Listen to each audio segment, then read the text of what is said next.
Storms we chase are leading us, and love is all we'll ever trust. Yeah, no, I don't wanna waste what's left. And on we'll go, through the wastelands, through the highways, till my shadow turns to sun rays. And on we'll go, through the wastelands, through the highways, and on we'll go.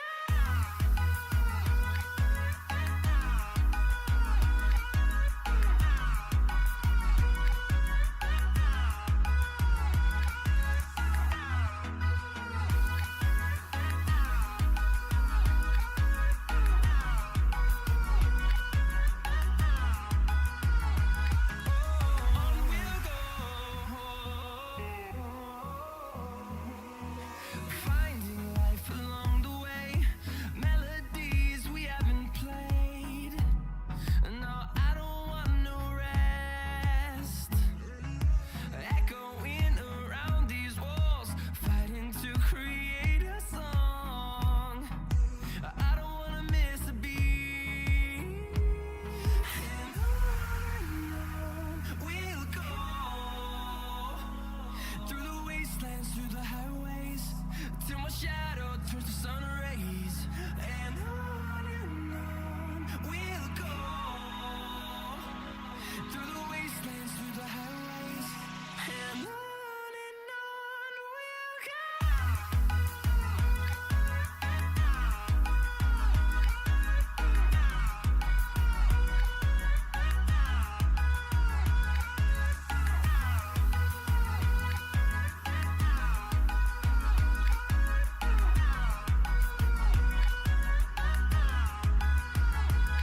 And we'll grow in number, fueled by them to see the horizon, turn us to thousands. And we'll grow in number, fueled by them to see the horizon, turn us to thousands. And on we'll go.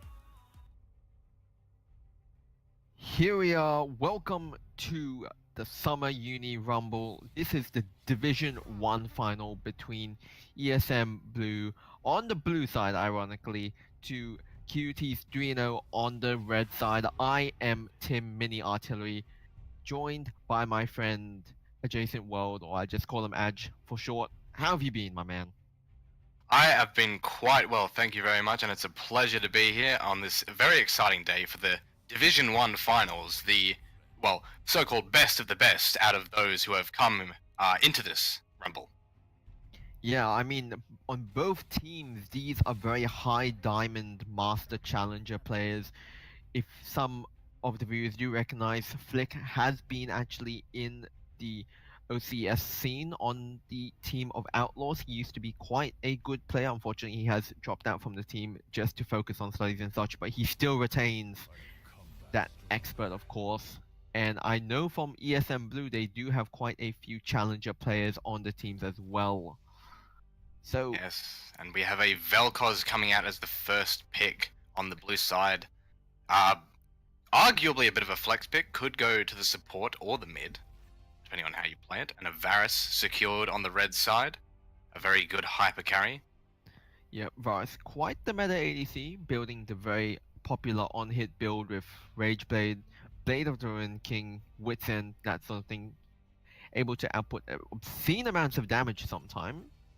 Of course, Lulu is picked up with Varus as well, quite a dominant lane, knowing that Varus is quite a dominant lane bully in the first place. Just be able to see what ESM...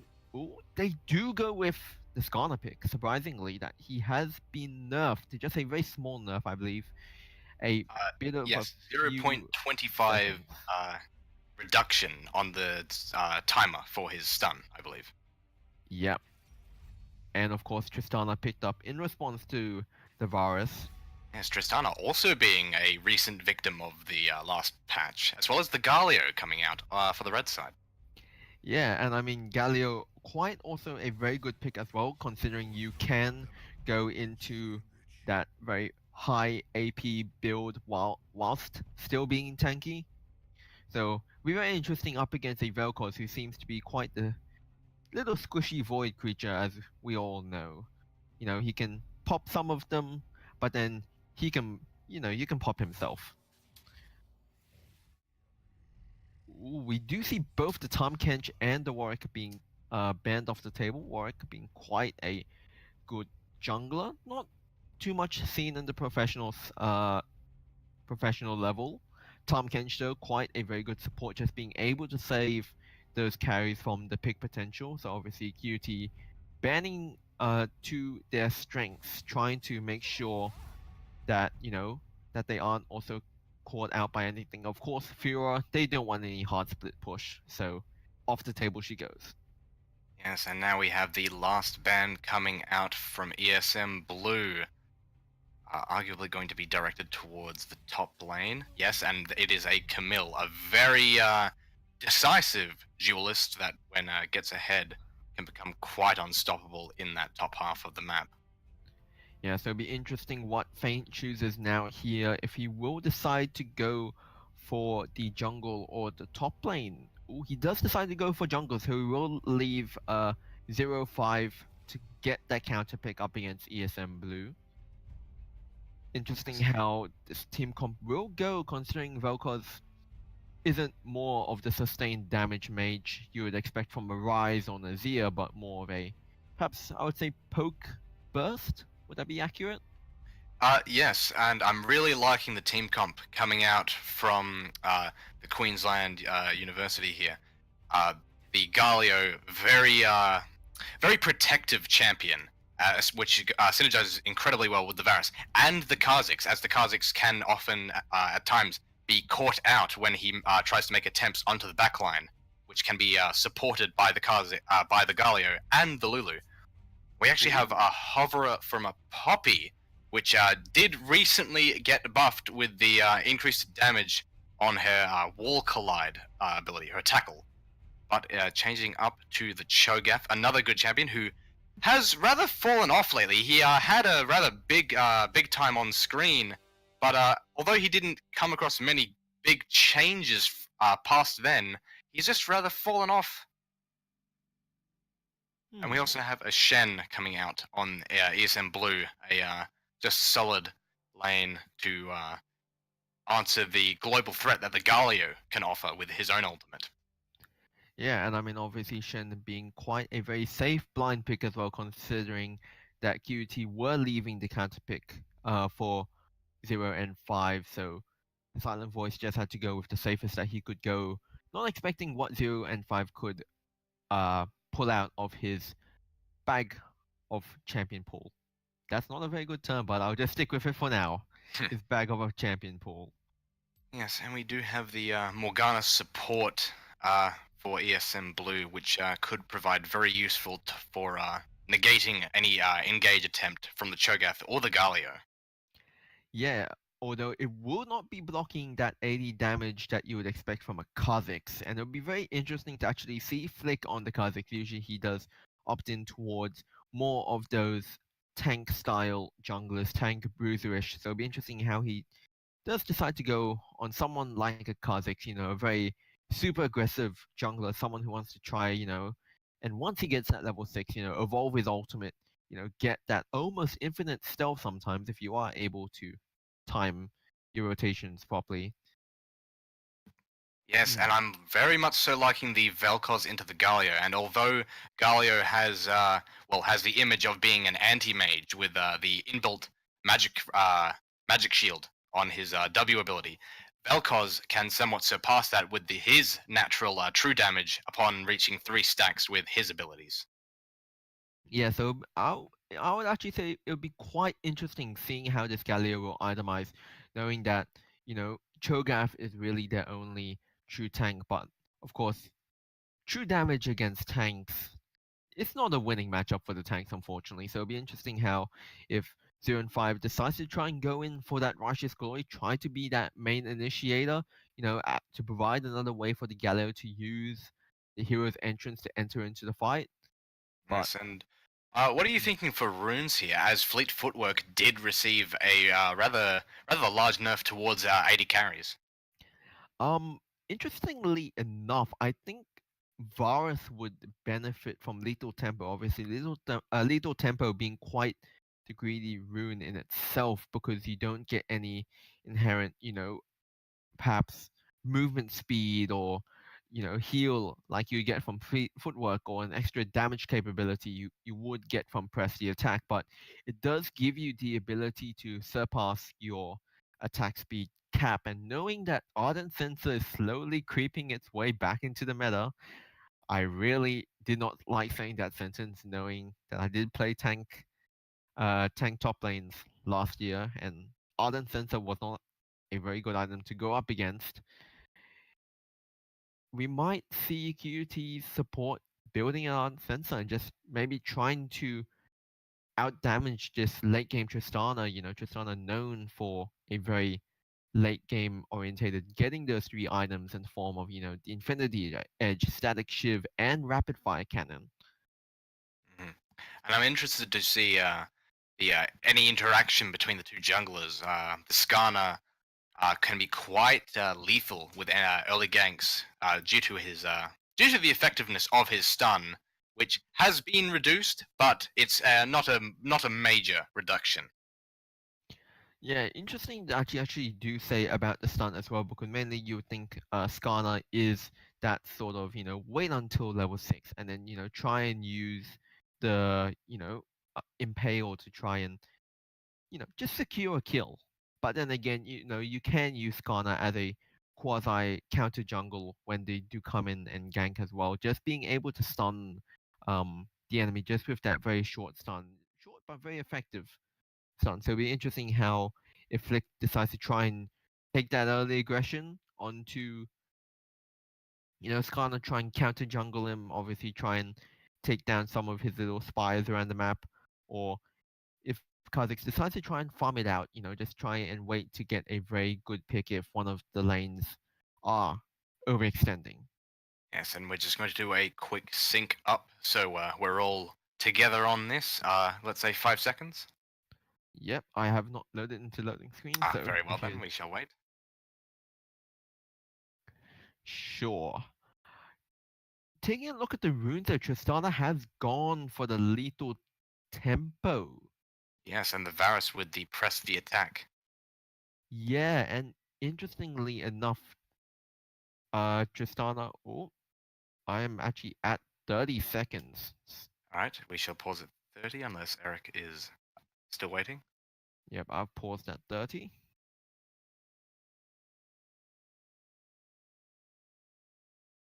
Yep, apologize for the brief delay, everyone.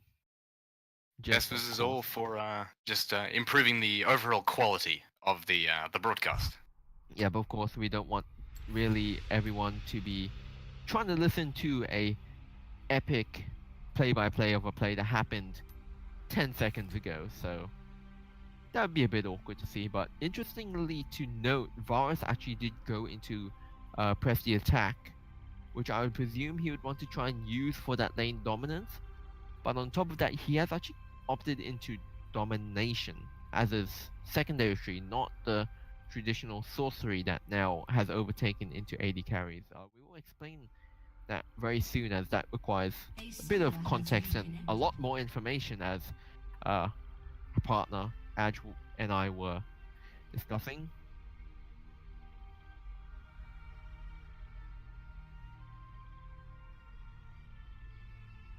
Very well then.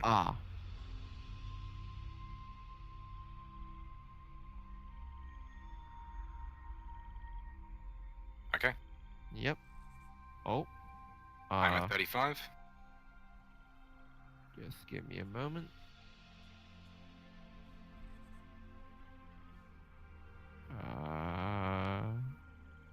Yep. Here we go. I'm at 35.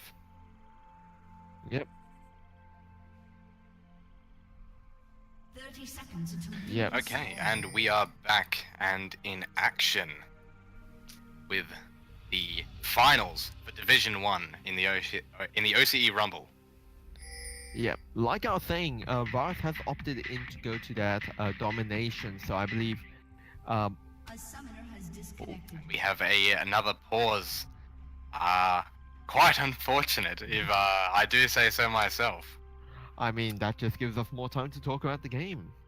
As it appears there's been some form of connection issues with the jungler for ESM Blue. Yeah. Hopefully that gets resolved as soon as possible.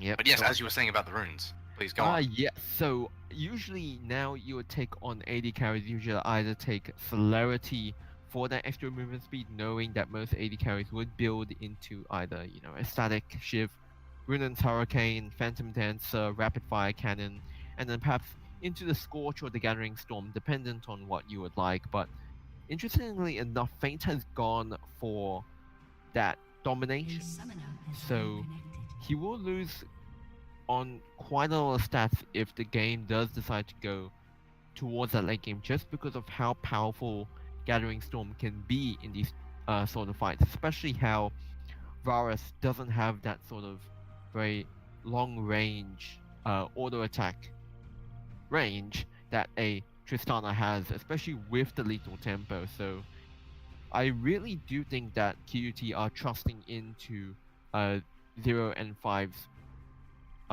Cho'Gath just to try and tank up a lot of that damage, and hopefully Flick on Specialized and Feint are able to do enough damage to just try and perhaps burst through this front line, but also burst through the back line, knowing that they have a protection of a Morgana shield, you know, as well as the Dark Binding. Yes, perhaps perhaps the Varus is opting for the third tier rune, the Hunter, in the Hunter tree that gives the percentage cooldown on active items such as Blade of the Rune King, which could prove useful. Yep. We do see Get Feint. back into the game after the pause. Minions Yep. have spawned. They have Alright, taken the Enemy little will have fire. yes, and Morgana getting a nice 15 gold, or 10 gold actually. Sorry. As the teams rather group up after a standard vision grasp. Each of the respective sides of the jungle, as the ESM Blue are leashing the blue buff in the top half of their jungle, and the bot lane for Queensland University are leashing the blue buff for the Kazakhs. Yep, so pretty standard buff start for both junglers. Specialized. Actually going with the Electrocute. Usually I would think Comet would be a decent pick just because of all of the other benefits that you could get from the sorcery tree, such as the mana flow ban, or even the ultimate We do hack. have the Shen and the Cho'Gath trading blows, both with Graspy Undying, so getting some mutual benefit from staying within combat of each other. See the Shen proccing it once again. Yep. And yes, onto the topic of the Galio with Electrocute. It seems he really wants to pack a larger bit of punch behind his early combo, as we see the Cho'Gath getting the upper hand in that last trade. Yeah, interesting to see that actually bot side ESM actually have the pushing advantage. Usually you'd expect the Varus and the Lulu to have the lane advantage, but it seems like ESM bot side just don't really care about the matchup and just prefer they will take out chances. But you can see the Morgana actively using her W on the wave, on the spellcasters specifically, to perhaps maybe counteract that and keep the wave pushing in their favor. Yeah, especially with recent changes to Morgana. I'm not exactly sure how it has now worked, as Morgana isn't one of the champions which I play or usually do see in most of the games that I do shoutcast, but I believe it does do more damage overall, especially to minions. So Yes, that is correct. We do have Kha'Zix roaming around the top half of the map, while Skarner himself is on the bottom half of the map. Junglers are somewhat going opposite ways of each other, perhaps purposefully trying to actively avoid each other. As to not upset each other's jungle path. Yep, I mean, even though the is playing that Kha'Zix with the, you know, isolation damage, I don't think that he'll still want to try and take his chances up against a Scarlet. So, very short binding bot lane. Yeah. Trade's going in the favor of the Queensland bot lane, but it'll all be for naught as the Tristana does have a Doran's shield to take that poke as they were anticipating it. However, Ignite comes out and Flash from both the Tristana and the Varus is going to result in the Tristana walking away with barely any health. Didn't have to blow heal on that just yet. However, the Lulu did proc Ignite. Shen getting some nice damage down to Cho'Gath as well. Yep. Also, the Tristana off could prove rather beneficial. Morgana out of mana now after using the Black Shield. Will probably have to back after that, leaving the Tristana alone in lane against these two. Unless they're going to recall here now. After the wave starts pushing in their favor after hitting the tower. Yeah, but as you can see, Shen does have the lane advantage right now. Unfortunately, Cho'Gath will just have to sort of wait it for that late game. Hopefully, we'll be able to scale up. Interesting, what runes this Cho'Gath has actually gone for, knowing that there has been the changes to the resolve tree now, as you can no longer take both conditioning and second wind at the same time. I'll briefly check what I believe should be Overgrowth, knowing the nature of Cho'Gath wanting to try and get to that late game with an obscene amount of health. Yes, and we do have the Galio dropping some deep vision towards the bottom half of the blue side jungle to try and catch out Ascana if he tries to come in for a gank, or even potentially to try and capture some of his spires. However, we do have Skarner coming up behind the Cho'Gath, who is level 6, mind you. He is out of mana. The stun lands after Cho'Gath flashes into it. He's going to be able to walk away though, as he is quite tanky. Yep, and that was such a good play from 0 and 5, despite having the jump on him. Only having to burn the flash, but most likely we'll have to... The thing will just walk back the lane. We're not gonna sacrifice the teleport. Yes, the wave is rather small. He's going to use the teleport anyway, as he sees the Shen going back. Looks like the rest of his team might want to try and force the Shen teleport, as the Shen does use his active teleport to get back into lane. However, if the Queensland University was to try and... However, Skarner is coming back into the lane, so that's likely not going to happen. He misses the stun, however. Cho'Gath is running backwards in towards the tower. He lands the double knock-up, and he's got the minions on his side. Ooh! Skarner's going to have to force it back. Jeez, and I believe just the minions helped him out so much in that trade. Very much so. The Shen, especially in the other game, not able to clear the minions as quickly as you think. And we do have Queensland University jungle and bot side trying to go for that early Infernal. However, the ESM blue team is coming in to contest it. And they just don't get it. The smite only just confirmed that. The Tristana does get picked off, however, with the exhaust coming down onto the Varus, it's not enough. And the Vel'Koz ultimate is going to clean up the Galio and the Lulu. Shen flashing to try and get in range to land a taunt onto the Kha'Zix, but doesn't look like it's going to happen. Kha'Zix is going to be able to jump over this wall and escape. However, an Infernal Drake for the Queensland team, but a double kill for ESM Blue. Yeah, and I mean obviously First Blood was given to Duty, given to Pain, but I'm not exactly sure whether that would be worth it, knowing that, yes, as he did just say, his double kill onto that Vel'Koz. You know, Vel'Koz never liking a bit of true damage, you know. So, presuming that they will try and use that lead to try and snowball. Ghana coming in with Predator active, trying to get some damage down to this Varus. Misses the stun. He's going to be forced out as the Lulu comes into support. Yeah, and I mean, that was just such a good play from Varus getting a lot of damage down into the Lulu. This could look very badly. He is out of mana, so he's not able to cast spells and proc his passive. And that's potentially going to be him going down, but the Ignite ticks and takes down the Tristana themselves from the Lulu. And the Skarner missing the stun yet again. And the Binding missing as well. The Lulu's going to be able to stick around, get that XP to get to level 6 to avoid that same situation happening in the future. We also did have the Cho'Gath getting some solo experience while that event transpired at the Dragon Pit. So, and the interesting thing is, both of these teams seem to be leaning towards the mid to late game, so the Dragon will become more impactful as the game goes on. As we all do know, a lot of changes to the objectives around Summoner's Rift, The obviously. Shen spotting out the Kha'Zix would potentially get caught out here. He looks like he's going to be able to get away. The Shen doesn't have flash up, so he's not able to catch him. Sorry for interrupting you. Please finish your thoughts. No, all good. I was just noting on how all of the changes to Summoner's Rift, the objectives now, Elder Dragon giving a lot more of a burn, as well as Baron giving a lot more stats, especially AP, you know, which just even makes Scattering Storm even better on these champions.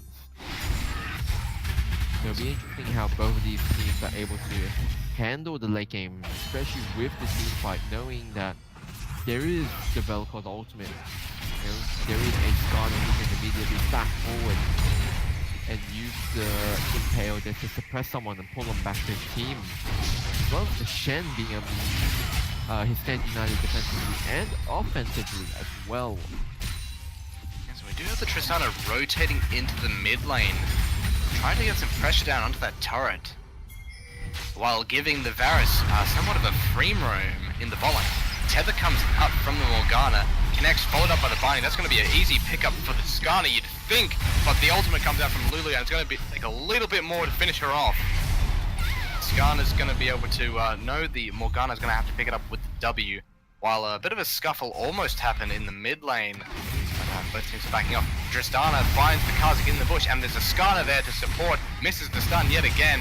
Tristana jumps over and is going to be able to finish him off, but only just barely, almost costing her own life. However, Varus is nearby. Morgana bounding lands. Galio ultimate coming in, actually. Skarner also there. This doesn't seem like a fight ESM Blue should take. I mean, They're considering backing they off, do which have is the the- backup of Vel'Koz. No. Galio is actually trying to back out now. Varus, quite low, does have ultimate available and just barely enough mana to cast it. Yeah. Lulu's there to cast Whimsy and that movement speed, but ESM Blue is going to be able to finally back out. Yeah, and I mean, a lot of a bit of poking and nudging in that fight. Not exactly sure what each team wanted to do, whether they wanted to go in for that all-in or perhaps just try and poke out where they can, trying to pick if the other enemy, if the enemy team oversteps their boundaries. So, bit of a weird scuffle, I'll have to say. Yes, and we do have the Cho'Gath in the top lane, slowly growing stronger and stronger. You can see he has 5 stacks on his ultimate already. I don't believe any of those have come from champions, as he has not gotten a single kill. So that is almost 5 out of 6 of the total stacks that he can get from minions and minor monsters from the jungle. As Yep, Kaz yep. is starting up the Rift Herald. Yeah, just gaining another small advantage for QT, knowing that they are 1k gold behind. Not too much. Once again, we do know gold leads can be involved in more objectives. It may just seem that they can't defend this bottom tower, even with The Varus actually getting dangerously low. The Tristana does jump away. Varus standing out in the open like that, if the Morgana binding would have hit, that could have surely been his life, as the Kha'Zix picks up the Rift Herald and moves to take some of the Skarner's blue side for his own. As the Chantel comes back into the top lane to push that wave in further. Oh, The Varus the ultimate bot coming lane. out onto the Tristana. Black Shield coming out a bit Lot of late. damage. However, no ignite from the Lulu, so the Tristana's going to be able to walk away. the Kha'Zix in the mid lane trying to fight it out with Galio, and Skarner comes in with the flash, but knocked back by the Polymorph. Oh, sorry, not by the Polymorph, by the Lulu ultimate. Sorry. I believe that is the Cutifier. Actually, no, that's just what she says. It's a rather basic name, I can't believe I forgot that. Regardless, the Skarner paid for his life in a tower dive that he just shouldn't have done, as the Tristana wasn't even there to lend support, as the Rift Herald is popped in the mid lane. So they're going to try and force the Vel'Koz out of lane. The Shen is there to lend support, so it seems that the Cleveland University team are going to have to back off from here. Yeah. You do have the Cho'Gath pushing on his own in the top lane though. He could potentially secure first turret for his team if the Shen isn't quick enough. I believe the Give them ultimate more called mana binding. Wild Growth. My apologies, not huge to find. Wild growth. Yes, that makes sense. However, we do have the Tristana finally manning up, if you would, and going in onto that Varus, cleaning it up with the help of the Shen ultimate. However, that does leave the top lane exposed, and the only person there to answer is the Skarner, who just took quite a bit of damage from just basic attacks from the Cho'Gath. However, ESM Blue is going to be able to secure the first turret. Cho'Gath, however, is going to rebuttal for a minor compensation of gold. Taunt coming out from the Galio. Nothing's really going to come of it though, as there's no one there to lend support to him. The Kha'Zix looking to try and get some sort of cheeky kill onto the Tristana, but the rest of the team is there to prevent that, thankfully. Unfortunately, Blake hasn't been able to have too much of an early game presence. Only being 0-1 and 1 so far. Not exactly the ideal score for Kha'Zix, especially 15 minutes into a game. We do have the Queensland team moving towards the Cloud Drake, which did get a buff this patch, giving 2% in combat movement speed, just tripled when out of combat to 6%. And I mean, obviously not many people may realize the significance of this buff, but apparently doing the math as well, champions like Vayne who have been similarly nerfed in the past will be able to perhaps, the team does happen to perhaps take maybe 2 or 3 Cloud Drakes, knowing that you can only get a maximum of 3 of one certain Drake. Actually does give her quite a lot of movement speed in itself, knowing that she does have that Night Hunter passive, giving her an extra 30 movement speed when moving towards the enemy champion. Fortunately, no Vayne this game, just Tristana and Varus. So we do have a Infernal Drake spawning as of the next dragon, which will come around in about 21 minutes. And Shen and Cho'Gath duking it out in the top lane.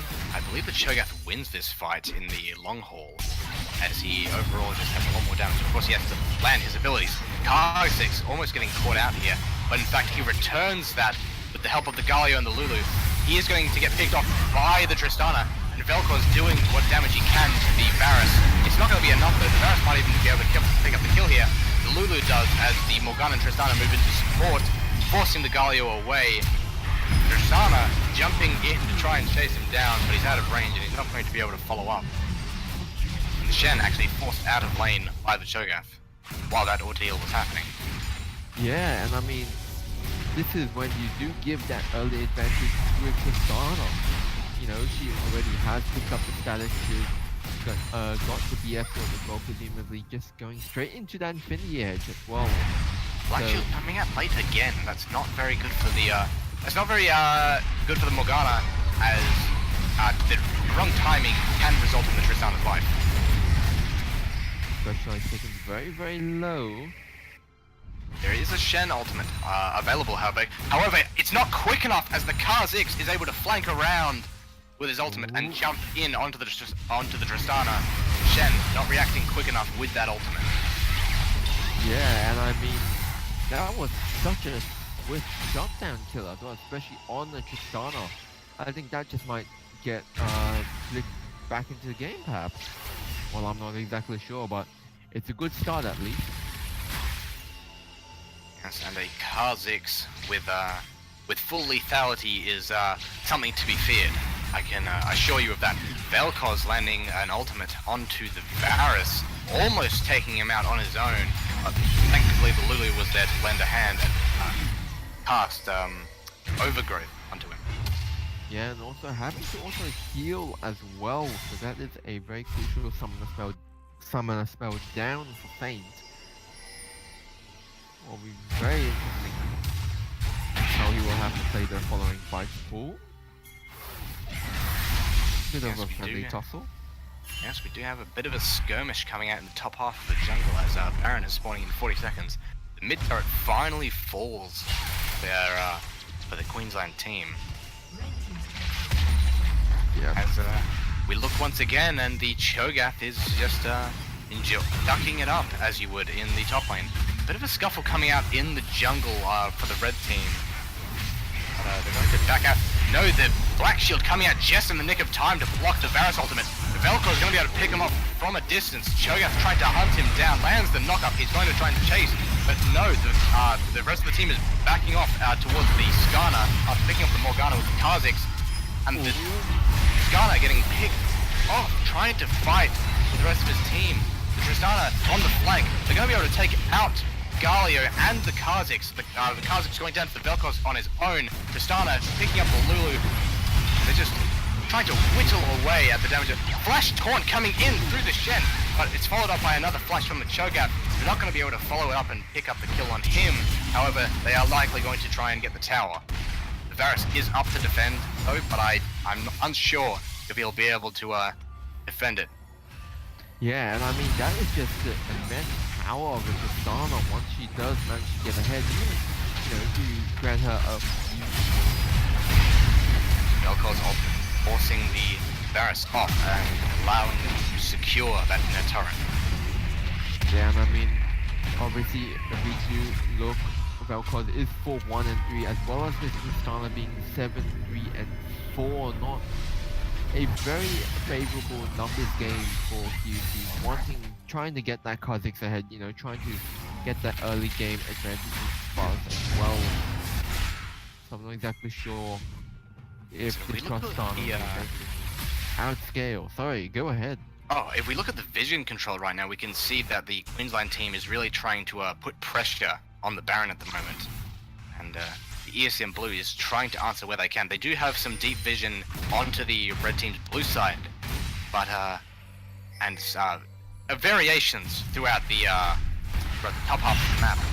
But other than that, vision is somewhat scarce from all teams. Yeah, well, I believe it does come with the removal of Cracking Knife. Rest in peace, that green little stabby item that junglers do build, allowing you to give them awards. But yeah, I guess that has just led to the way of just being this age of aggression where, you know, you do have less wards around, you are more susceptible to ganks. And we do have a fight breaking out here. A good Galio ultimate coming in, landing the 2-man knockup. Would have been a 3-man if the Vel'Koz decided to stick around, but that was not the case. As the Queensland team is just hunting down ESM Blue. The Kha'Zix jumps in, but is met by a stun and a tether. Tether doesn't have time to connect though. Tristana waiting in the wings for some reason. I suppose she wasn't within range to get there at the start of the fight, and that's going to be a second Infernal Drake on top of the Cloud Drake for the Queensland team. It's not looking good right now for ESM Blue as a whole. Yeah, and considering that ESM Blue just thought that they had the leading game, and then the collapse just came down so quickly, and I think Kha'Zix jumping down onto the Skarner, might even be able to pick up the kill if he does have ultimate available, which he does, but he refrains from using it as the rest of his team move in towards the Baron as they're attempting to secure it. They do have vision outside the pit. They are able to see the Tristana on the wings. The Lulu gets caught out by the Morgana and finished off. The Kha'Zix getting picked off over the wall by the Tristana. This could turn deadly for the Queensland team. where's the fight? Where's the That's the Vel'Koz coming in, securing everything. However, except the Baron, which is secured by the Cho'Gath. I believe he is feast on that. Holy, geez, that was such a tense Baron call, and I mean, That is obviously a the team Tristana. wipe on the side of the Queensland team, and that's likely going to result in an inhib getting taken. Yeah, and possibly even a Nexus tower if ESM Blue kind of comes their loss. But knowing that Carnage had immediately been picked out, with the Tristana having that extra range against the wall, as well as most of the members of QT going down, just Choga being able to secure that Baron and not, giving it up to ESM Blue. That was just such a good move by him. And as a result, Queensland will have to put a lot of focus in towards holding that mid lane, as if they let Super Minion slip by, it can prove quite disastrous if they let that slip through. They have yet to take the outer turrets for the mid lane or the bot lane, as they are sending the Cho'Gath down there likely to take care of that. He does have teleport available, so if a fight breaks out where the Kha'Zix is looking for it, as he is on the flank, if he spots out the Tristana, she might be in big trouble.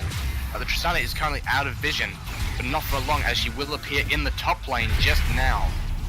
And I won't be surprised if the Kha'Zix moves around behind the vision of ESM Blue to perhaps confront that. Yeah, I mean, Kha'Zix does have that true stealth, so they might look for a pick onto the Shen, as he is on his own. Oh.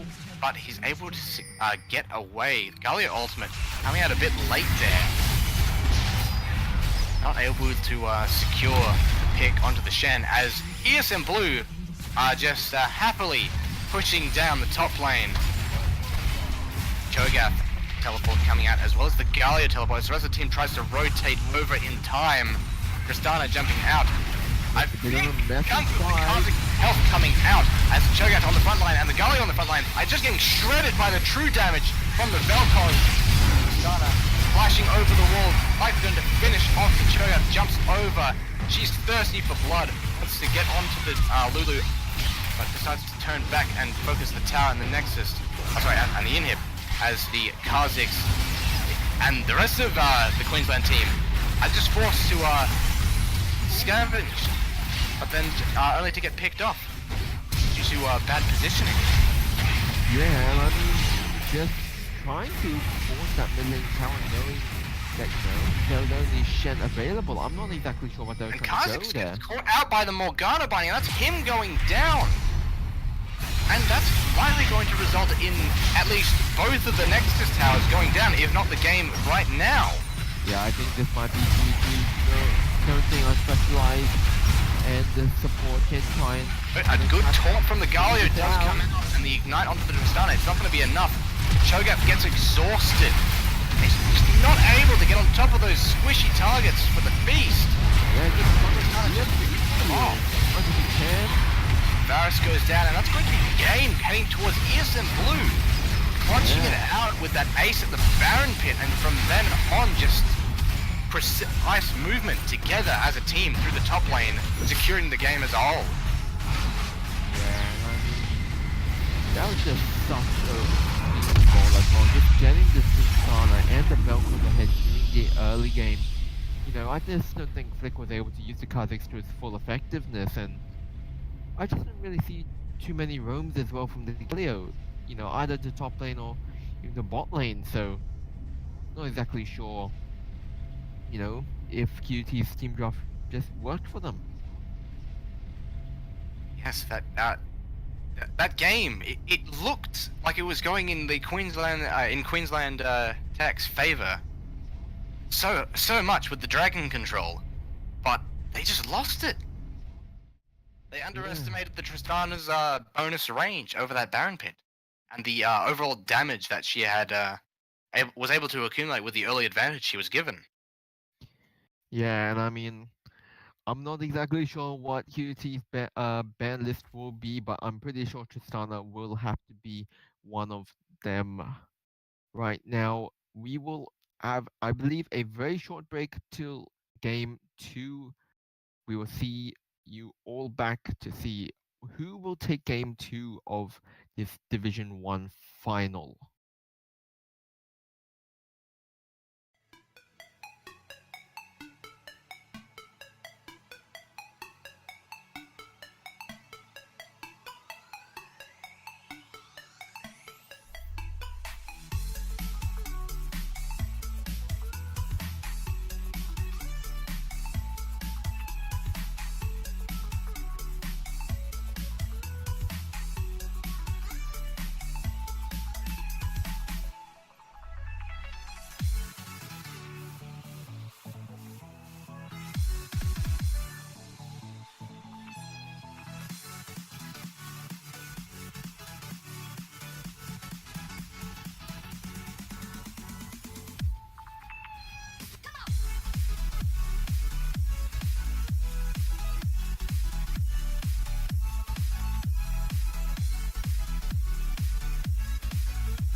here we are back into game 2 of the Division 1 Summer Uni Rumble with QT and ESM Blue. QT now on the blue side, ESM Blue on the red side. Immediately first bans.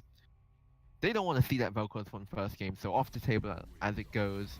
Rise being taken off the table as well. Skarna as well, so not looking for that suppression again. Yes, Right. followed by the Vladimir. Vladimir. Vladimir's a rather niche pick, I'd say. Not Yeah. not too many people are picking him at a consistent rate. I do believe Unspecialized does play a decent amount of Vladimir, so that might be a more target ban to him. We do have the Ezreal ban coming out as well. Interesting that they actually banned the Ezreal, so they might be looking towards that first pick, Tristana, actually. So, Followed up by the Xayah ban. Xayah in a good spot at the moment. yep. And we're waiting to see what the first pick is for the Queensland University side. It is an going to be- Azir. It's an Azir. I mean, talk about late game. I mean, I thought we were going to go with the Tristana first pick, but there we go, an Azir. Yeah, Azir is. I'd say Azir is in quite a good spot at the. Despite, I believe he had a minor nerfs in the last 2 patches. I believe it was on the Q damage for his Yes, in the latest Fifteen. patch. yeah, not a very big nerf, but still does kind of remove that early damage that he does get. He's still quite a viable pick to be played, obviously having that late game insurance. We do have Ori- Oriana and Varus picked up for ESM Blue. Oriana, could quite interesting, depending on what the rest of the picks entail. Perhaps a. Well, they can't pick Skarner again, so perhaps another. Perhaps they could pick up Galio for themselves. Yeah, and I mean, obviously, Oriana and Varus both being quite very immobile carries in themselves. So we do have Lulu picked up, and the ADC position is now revealed for ESM Blue, which gives the Queensland side quite a bit of freedom in what they pick. Yep. A few more seconds.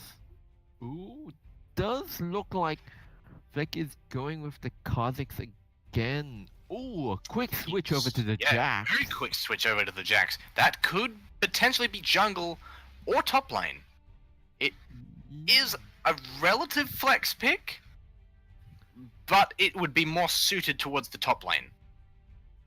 Ooh, a blind pick gangplank, indeed. I'm not sure they'd want to have the gangplank into the Jax. I mean, Jax is quite the all-in. Ooh, so Tristana being banned out this time, not being picked on the side of ESM Blue, so perhaps they- trying to pinch down on those AD carries. Yes, they did allow the Tristana pick to come through, but Queensland's side decided not to take it. Ghana ban coming out as well on their side.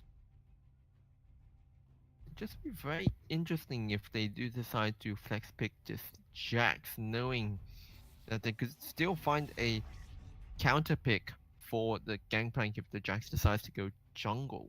So the Cogmore last ban, again. yes, targeted towards the Cogmore, as the last 2 bans on the Queensland side are targeted towards the support. Both teams really wanting to limit what the bot lane can have. Yep, unfortunately. A lot of ADC bans, actually. 4. So it doesn't leave too many left. We have a Zac Zac? pickup for the jungle. That works very well with the Oriana. Say that. Great ball carrier. Great team fight as well. The goo delivery system. I like it. I've never heard of it being referred as the goo delivery system. Well, here's the first. As we have a Lucian Lucian ADC actually position. going for the very hard counter pick because Lucian being an all-in AD carry and me being a Varus main, the worst thing that you want to see. However, I think it's a Oh, Lucian. Hang on a second. this Is is that a a Lucian top Lucian. lane? I mean, their team lacks a tank, but I thought Lucian it was top, Lucian Jack's mid jungle? lane for a second, but then looking back at the Azir, but what a surprise pick! Hold on a second. Is that? Well, we'll be able to see which position he's going into in a moment when they swap. This is I well, mean, yep, and it seems it will be the Lucian top is it lane. Lucian top? And the Jack's yes, Jack's jungle with Lulu's support. Yeah, and I mean, we have seen this matchup in, I believe, the NALCS with Huni playing that Lucian top, beating many Gangplanks just because of the early aggression. Mm. But it'll be interesting how Silent Voice decides to try and go up against this Lucian if he tries to go for Kleptomancy to try and perhaps, outscale this Lucian in the early game, perhaps. Or if he decides to go for the Grasp and play it extremely safe. Yes, and we have a Thresh coming out for ESM Blue. I'm liking the Thresh with the Varus. Thresh has always had a soft spot in my heart for when it comes to the supports in this game. I mean, Thresh and Varus bot lane immediately signifies to you as a instant kill lane, trying to get that early lane dominance. Obviously, Feint opting with the Caitlyn this time, not on the scale of ESM's ADC in the form of Tristana last game, but still, regardless, does have that 3-item power spike. Yes, I'm surprised they opted for the Caitlyn over something like Sivir, who is in a pretty decent spot at the moment. Yeah, and I just believe that Feint, they are looking towards perhaps that late game, but interesting pick in the Lucian since Lucian is more orientated towards getting that early game advantage. So it'll be very Yes. interesting if perhaps they want to try and steamroll the Lucian to perhaps get the items before the late game actually comes around. So when the late game comes around, Lucian will be perhaps full build even, while everyone's maybe will still be on those 4-5 items. Yes, well, the one thing that can be said about the Queensland University lineup is it is interesting. Very much so. interesting. Very, very interesting. I'm eager to see how this works. It could be a full tank Jax to counteract. I would presume Yeah. it would be a full tank Jax, unfortunately. Not the same level as a Zac, but still a tank nonetheless. And well, the one thing I'm quite looking forward to is the late game Gangplank up against all of these squishies. Ooh, And if yeah. Silent Voice is able to perform well, this game could go quite easily in favor of ESM Blue.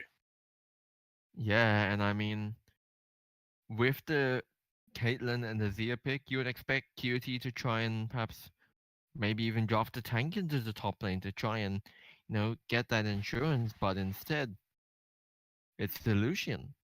And when looking on the side of QUT, they do have a lot of very, abilities to keep them safe. With the Lucian, you do have the Relentless Pursuit, Jack's Leap Strike, plus the Counter Strike as well. Azir, of course, being able to use the Shifting Sands, Caitlyn naturally having that extra range just to keep herself safe. Of course, Lulu with the Wild Growth, with the Polymorph, being able to take advantage of all of those things. So it'll be interesting how this team will be able to shape themselves up against Yes. this very, very potentially powerful late game team of ESM Blue, knowing just no Tristana this time, but Oriana as well, within her own right, a very powerful late game mage as well. Not the battle course. mage of Azir. Queensland University will need to use their mobility tools quite sparingly, as ESM Blue does have ways to get on top of them with the Varus ultimate, the slingshot from Zac, and the hook from the Thresh. Even something as little as the Gangplank ultimate to slow them down. Yeah. I was about to mention that, but Let me know when we should sync. Yep. Still on loading screen, unfortunately. But yeah, this will be a very interesting matchup, especially how the Varus is once again taking that press the attack. So I am Yes. currently at 37 seconds. Yes, Let's I am sync back up at at 7. Yep. Yes. 30 seconds Yep. until minions I'm on Aye. 37. I'm on 37.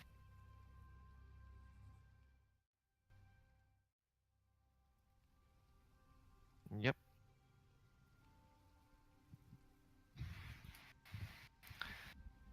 Now we Alright. are back into the game. Yes, we are into what could potentially be the last game for this series if ESM Blue, with the more well-rounded team comp, are able to take control of this game and seize the advantage.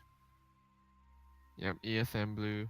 Obviously going with that more standard team comp, split push in the top lane, tank in the jungle, mage, and that hyper carry in the bot lane, opposed to the very, very aggressive Lucian in the top lane, of course. So just the scaling, I believe, the scaling will matter in this game, especially how Gangplank has actually gone for the mana flow band, I believe. Yes, allowing for that extra trading potential and harassment with his Q, as well as just trying to get as much farm through his Q as possible to acquire those silver serpents quite quickly. He has gone into the Kleptomancy, so he has decided to be a bit more risky than taking the Grasp of the Undying. Usually you expect that from most Gangplanks who are in a unfavorable matchup. There is Grasp of the Dying. There is also Arcane Comet. I've found in my own personal usage to be quite fruitful. We do have a bit of a trade going on in the bot lane, as to be expected, somewhat favoring the Queensland University, and Lucian getting some very good early damage down onto the Gangplank. He's likely going to have to start chugging some pots, or even now that he has Mana Flow Band, he could afford to eat oranges on the side.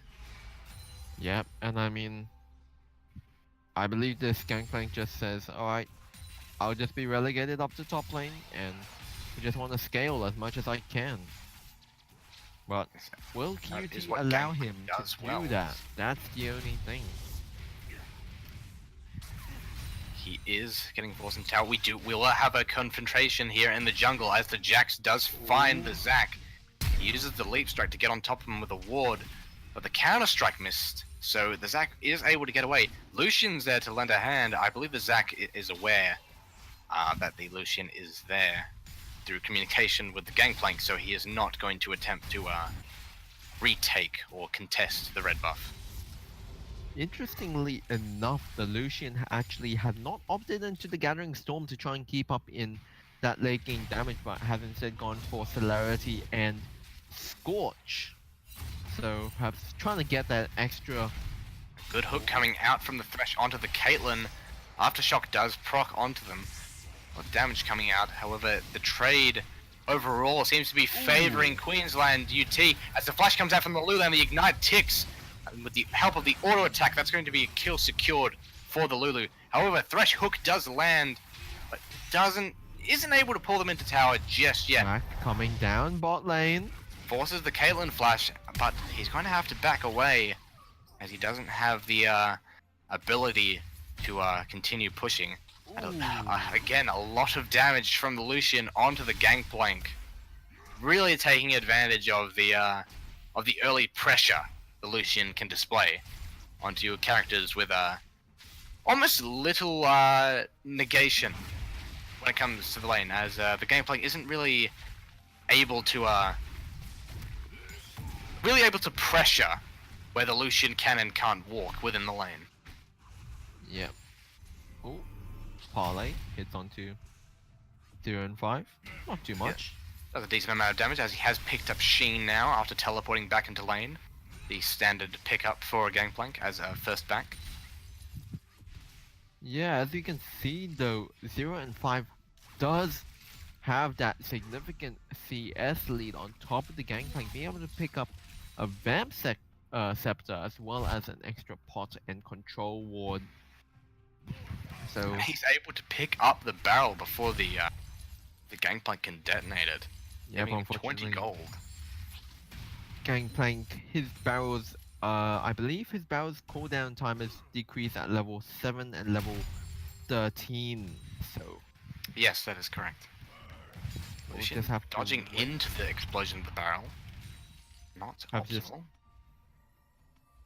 Perhaps just trying to get an early game advantage. A good hook Ooh. coming out from the Thresh, though. He doesn't follow it up, as they are lacking. In that bit of damage, of course, not wanting to take a fight. Lucian, like, a good amount of damage. Jax coming in through the lane. The culling forces the gangplank flash. Yeah, of course Jax not. to pressure the Zac in the jungle now. He will find him. He does Deep jump on try. top of him. Counter-Strike will connect, but Zac with passive up doesn't have much to worry about other than losing control of his jungle. Yeah. As you can see, the CS difference between the gangplank and the Lucian is almost 30. That's, I believe, 5 waves of minions lost by the gangplank. Just We do have a Lucian. potential tower diver coming out Oh. here. Gangplank ultimate to try and thin the wave and get some more damage down on the onto the divers, but both of them are going to walk away with a slimmer of health. Zac moving in, he could look to get some form of a cleanup if they overstay their welcome here in the top lane, but it's unlikely for them to do so. The Jax is on top of a ward. The Zac could connect with the slingshot, and that's a solo kill for the Zac, as the Jax clearly was not aware of his surroundings. Yeah, I mean, all that can be said was a very simple mistake made by Flick. Perhaps not remembering his old jungle skills too well, just trying to remember. Hang on, there might be a ward here. I think it's best to, back near my base where I've got the security of my tower. Yes, perhaps back in your own jungle instead of the opposing team. Enemies, yeah. Once again, we do see that very dominant, actually, almost 2k gold lead. Actually, no, my apologies, just over a 1k gold lead to the side of QUT. Yes, of course. QUT did have a good advantage towards the middle of that last game, where ESM Blue did have the earlier advantage, I believe. Blue buff But they being were taken. able to, yes, blue buff being given to the Orianna for the side of ESM. Yeah, of the red team. Yeah, so quite the quiet game now, besides in the first few kills, of course. Caitlyn being able to pick up on the CS as well, Varus being quite the dominant lane bully. Caitlyn has picked up the Zeal as well as 2 health pots and control wards, so not opting into a BF sword, deciding to just stick with the pickaxe. Something that you don't usually see, Sobi. So we do have some warning pings coming out. The Varus just getting caught out. Looks like a simple 1 versus To 1. flash away, the red buff was almost enough to kill Taking him. down Flick. Jax going a bit too deep for the dive there. Just overextending on the Varus' behalf. Yeah, and I mean, considering that no summoner spells were used as well, besides the flash and the heal from the Varus, I mean, that is a very worthy trade, you know, towards the advantage of QUT. Oh, absolutely. And we do have the Zac coming in, missing the ultimate. Well, both of them missing the ultimate. However, Hook does connect onto the Caitlyn in the bot lane, and then the Orianna ult connects where the Azir ultimate does not. However, the Sand Soldier's dealing quite a bit of damage, and the turret shot coming in, the Azir's going to be able to finish her off. Skirmish is going around all over the map. But overall, looking in the side of QUT as the Zac comes back in! And they're going to be able to secure the kill for the Gangplank to the side of ESM Blue. Yeah, and I mean, that was just such a good play for the Zac to stay around, knowing that the Lucian was trying to, you know, be slightly over aggressive, you know, try and get that early kill, another early kill onto Gangplank. But unfortunately, did manage to lose his life for it. We do have the Jax potentially trying to solo pick up the Rift Herald, as there is no vision from the ESM Blue side on top of it, or anywhere in the top side of the jungle for that matter. Most of their vision is with the 2 control wards in the bottom side of the river leading to the mid lane. Yeah, but I don't see too many wards on the side of QUT as well, besides in the 1 ward over the Baron pit. And we do have a 3rd control ward coming out from the Zac in the river for the dragon. The Varus ultimate coming out. The Zac slingshot connects, and the Varus is going to pick up the Caitlyn with the Thresh, flaying the Lulu back into the rest of his team, and the Zac picking up that kill. And I mean, obviously, that is just one disadvantage that you have when you are a losing lane within the early game, just because of how Varus and Thresh are as that kill lane. Ooh, Rift Herald being popped. Yes, and Nazir coming in with a very clean ultimate, knocking the Orianna back into tower, and the Orianna tries to counteract with her own ultimate, but it doesn't even go through and go on cooldown. And the Jax with the help of the Lucian and the Rift Herald are going to be able to secure first turret before the ESM bot side and jungle are able to secure the turret in the bottom side. Yeah, and I mean, obviously... The Lucian and the Jax might try and keep this train going. The Jax with Counter-Strike lands, and the Culling is able to help finish him off with the Jax getting the last tap in. Not exactly sure what Thresh Lulu's Hook doing. almost coming through and connecting. Won't be surprised if there's an Ignite coming out here from the Thresh. He just pops it out and it's able to take out the Lulu with the help of the Varus. And the Zac coming in for that sneaky KS, as in kill secured, because junglers need love too.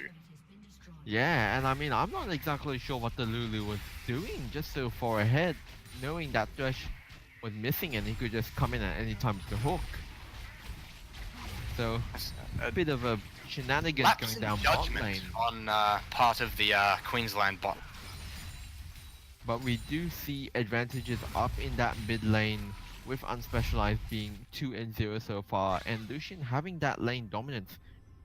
40 CS above his lane opponent as well. And 2 towers.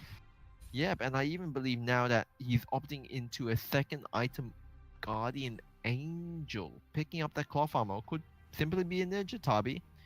I believe the Ninja Tabi would be ideal to counteract the Varus parlay. Yep. I still wouldn't be surprised if it was a second item, Guardian Angel. See?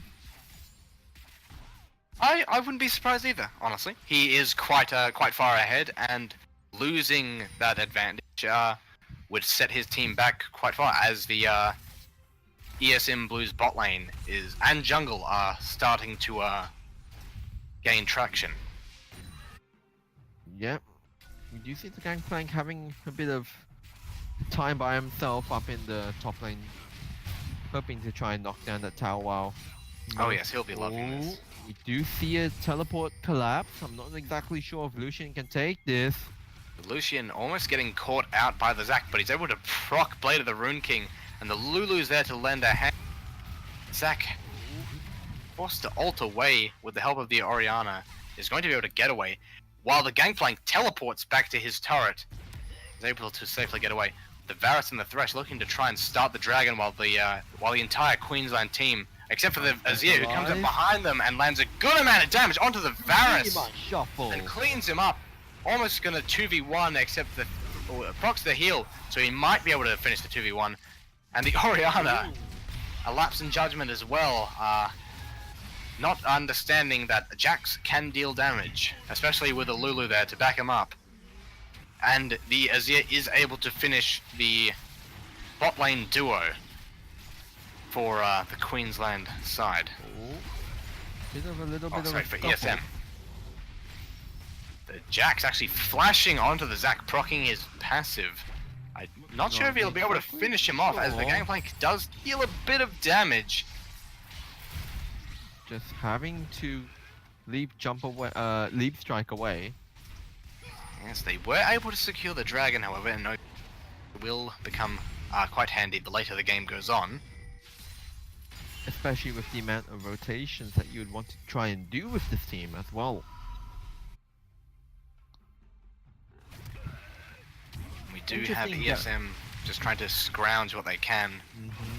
get a ward of, get a line of vision going in their jungle, as there's no objectives on the map currently, so either team would really be looking for some kind of advantage that they can take with a misplay on the other team. Yeah, and I mean, 3 kills on the Zac, even though it may be good for the jungler, just remember Zac isn't a damage jungler, he's a tank jungler, so even if, you know, he does get ahead, he may be able to get early tank items, you know, maybe perhaps even get one or, you know, in this case the bot lane a bit rolling, but in the end, it's a lot better if you have the kills on your carries. As we can see, Unspecialized 4-0-0, just having the time of his life as well. You know, as well as Flick being able to pick up a few kills for himself, 2-1-1. Not the best of scores, but once again considering his impact around the map, as well as his slight power farming, a CS advantage on the Zac. Yes, and we do have a bit of a vision war going on in the top half of the map. Caitlyn trying to push in the mid lane, while the Varus and the Thresh are trying to hold the Lucian's advantage in the top lane, while Gangplank sits there merrily down in the bot lane on his own, uncontested, just free farming. And you know why he does that? Well, to get those silver serpents. Nope, because he's a pirate. I apologize for that. That was poorly executed. Moving on. Uh-huh.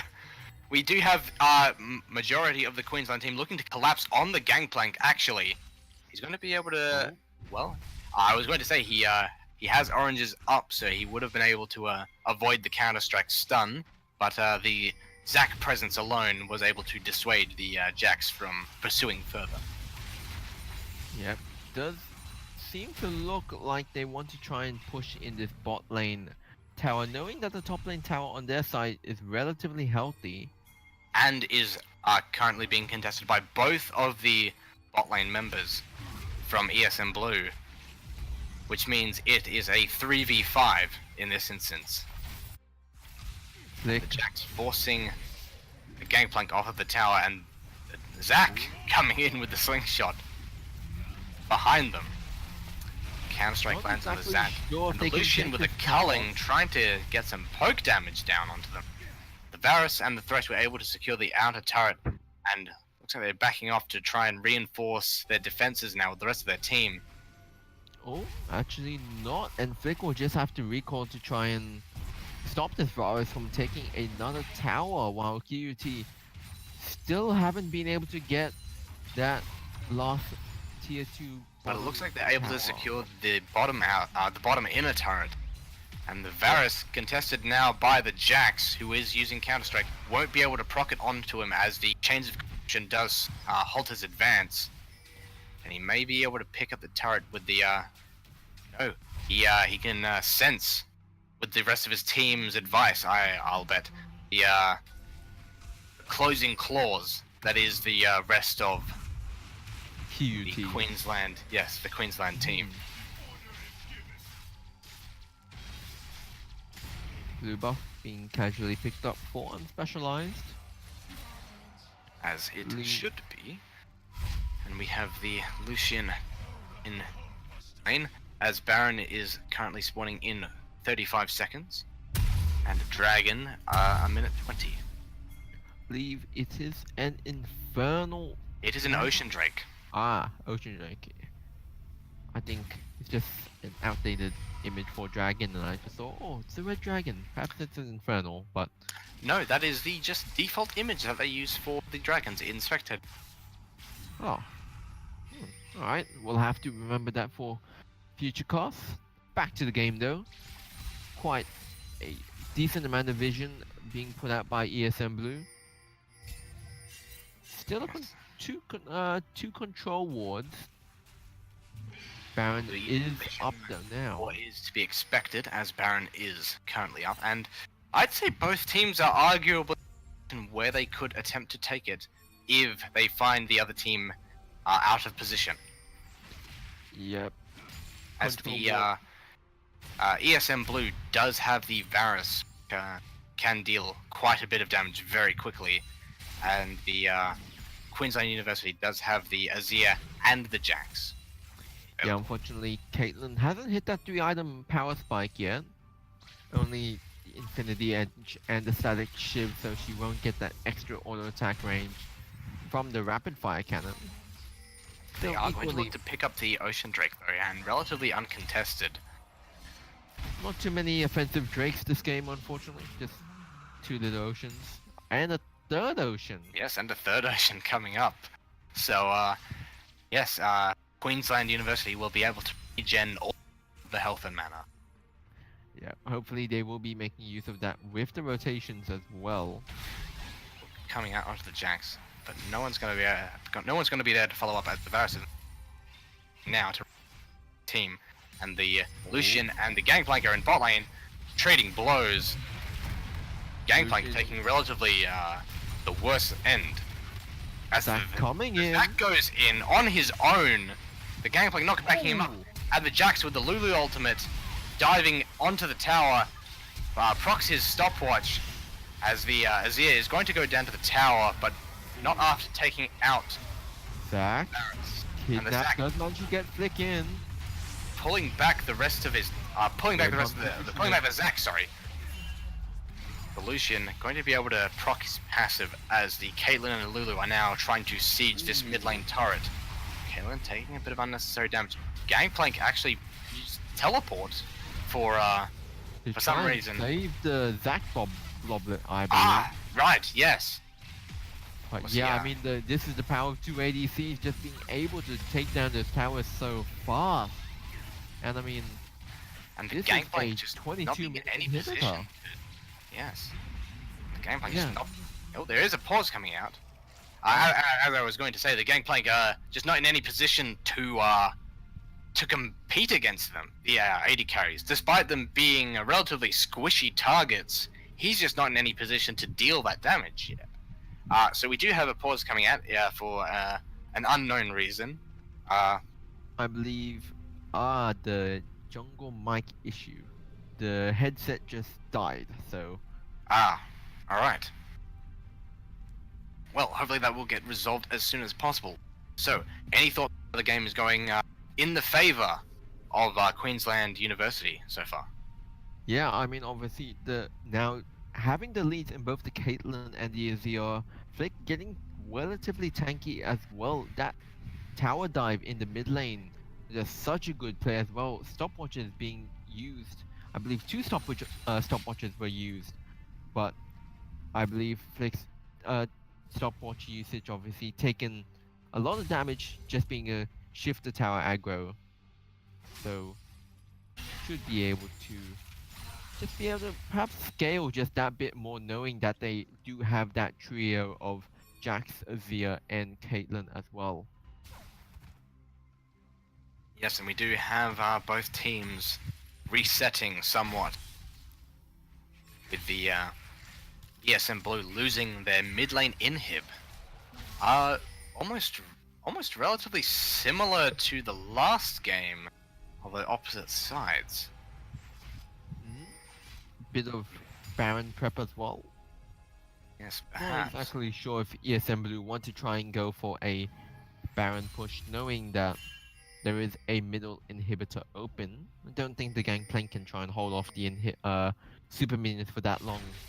Having only built a Trinity Force and a Sterex gauge for now, don't think that's enough to even hit through a few Baron empowered minions, let alone super minion waves. So Yes, and we can see that Feint wants the rest of his team to group towards the top lane.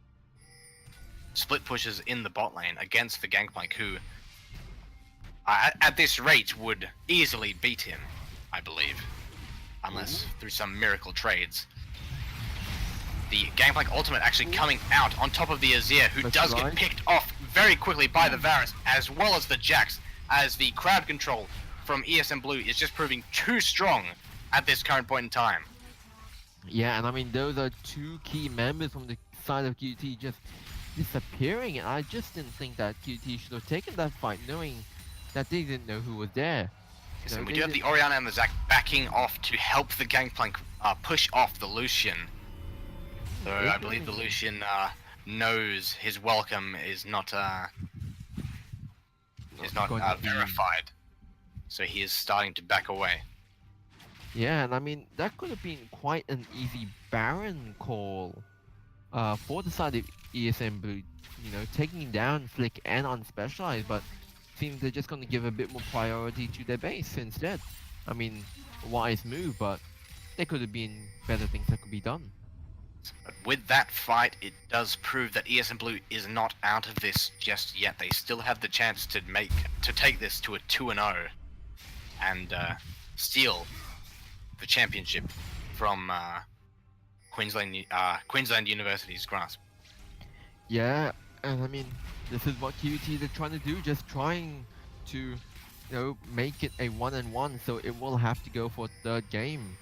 I just think all of this may just center around one crucial team fight, or just even run one crucial Baron call.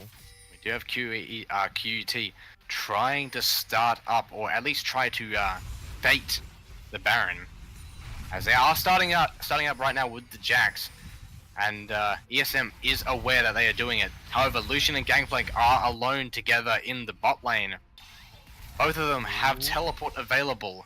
They've stopped doing Baron, and they've started doing it again. I mean, this Zac is just an there, excellent. the potential to lock up and seal. They're backing off from Baron yet again. They're trying to bait them into diving into them, just so the Lucian can get some sort of advantage. And he might just Ooh. take down the Gangplank here if he's not careful.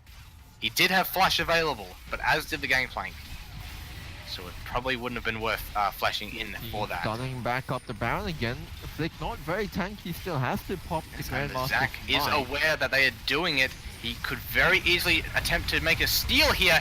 He isn't able to get it though, but with the help of the Threshland, he doesn't pay for it with his life. Yep, and I mean, obviously, that was just such a very close Baron. Had Zac taken that Baron from QT, I think this would just be an entirely different game. But unfortunately, having to recall, they might have to give up this mid lane tower. Yes, but a beautiful Orianna ultimate coming out. Chance of Corruption misses as well as the hook. But it doesn't matter because they were able to hit the Orianna ultimate with that damage. Jax, a bit of an awkward flash towards the Varus, who's just going to walk away and then come back and hit him.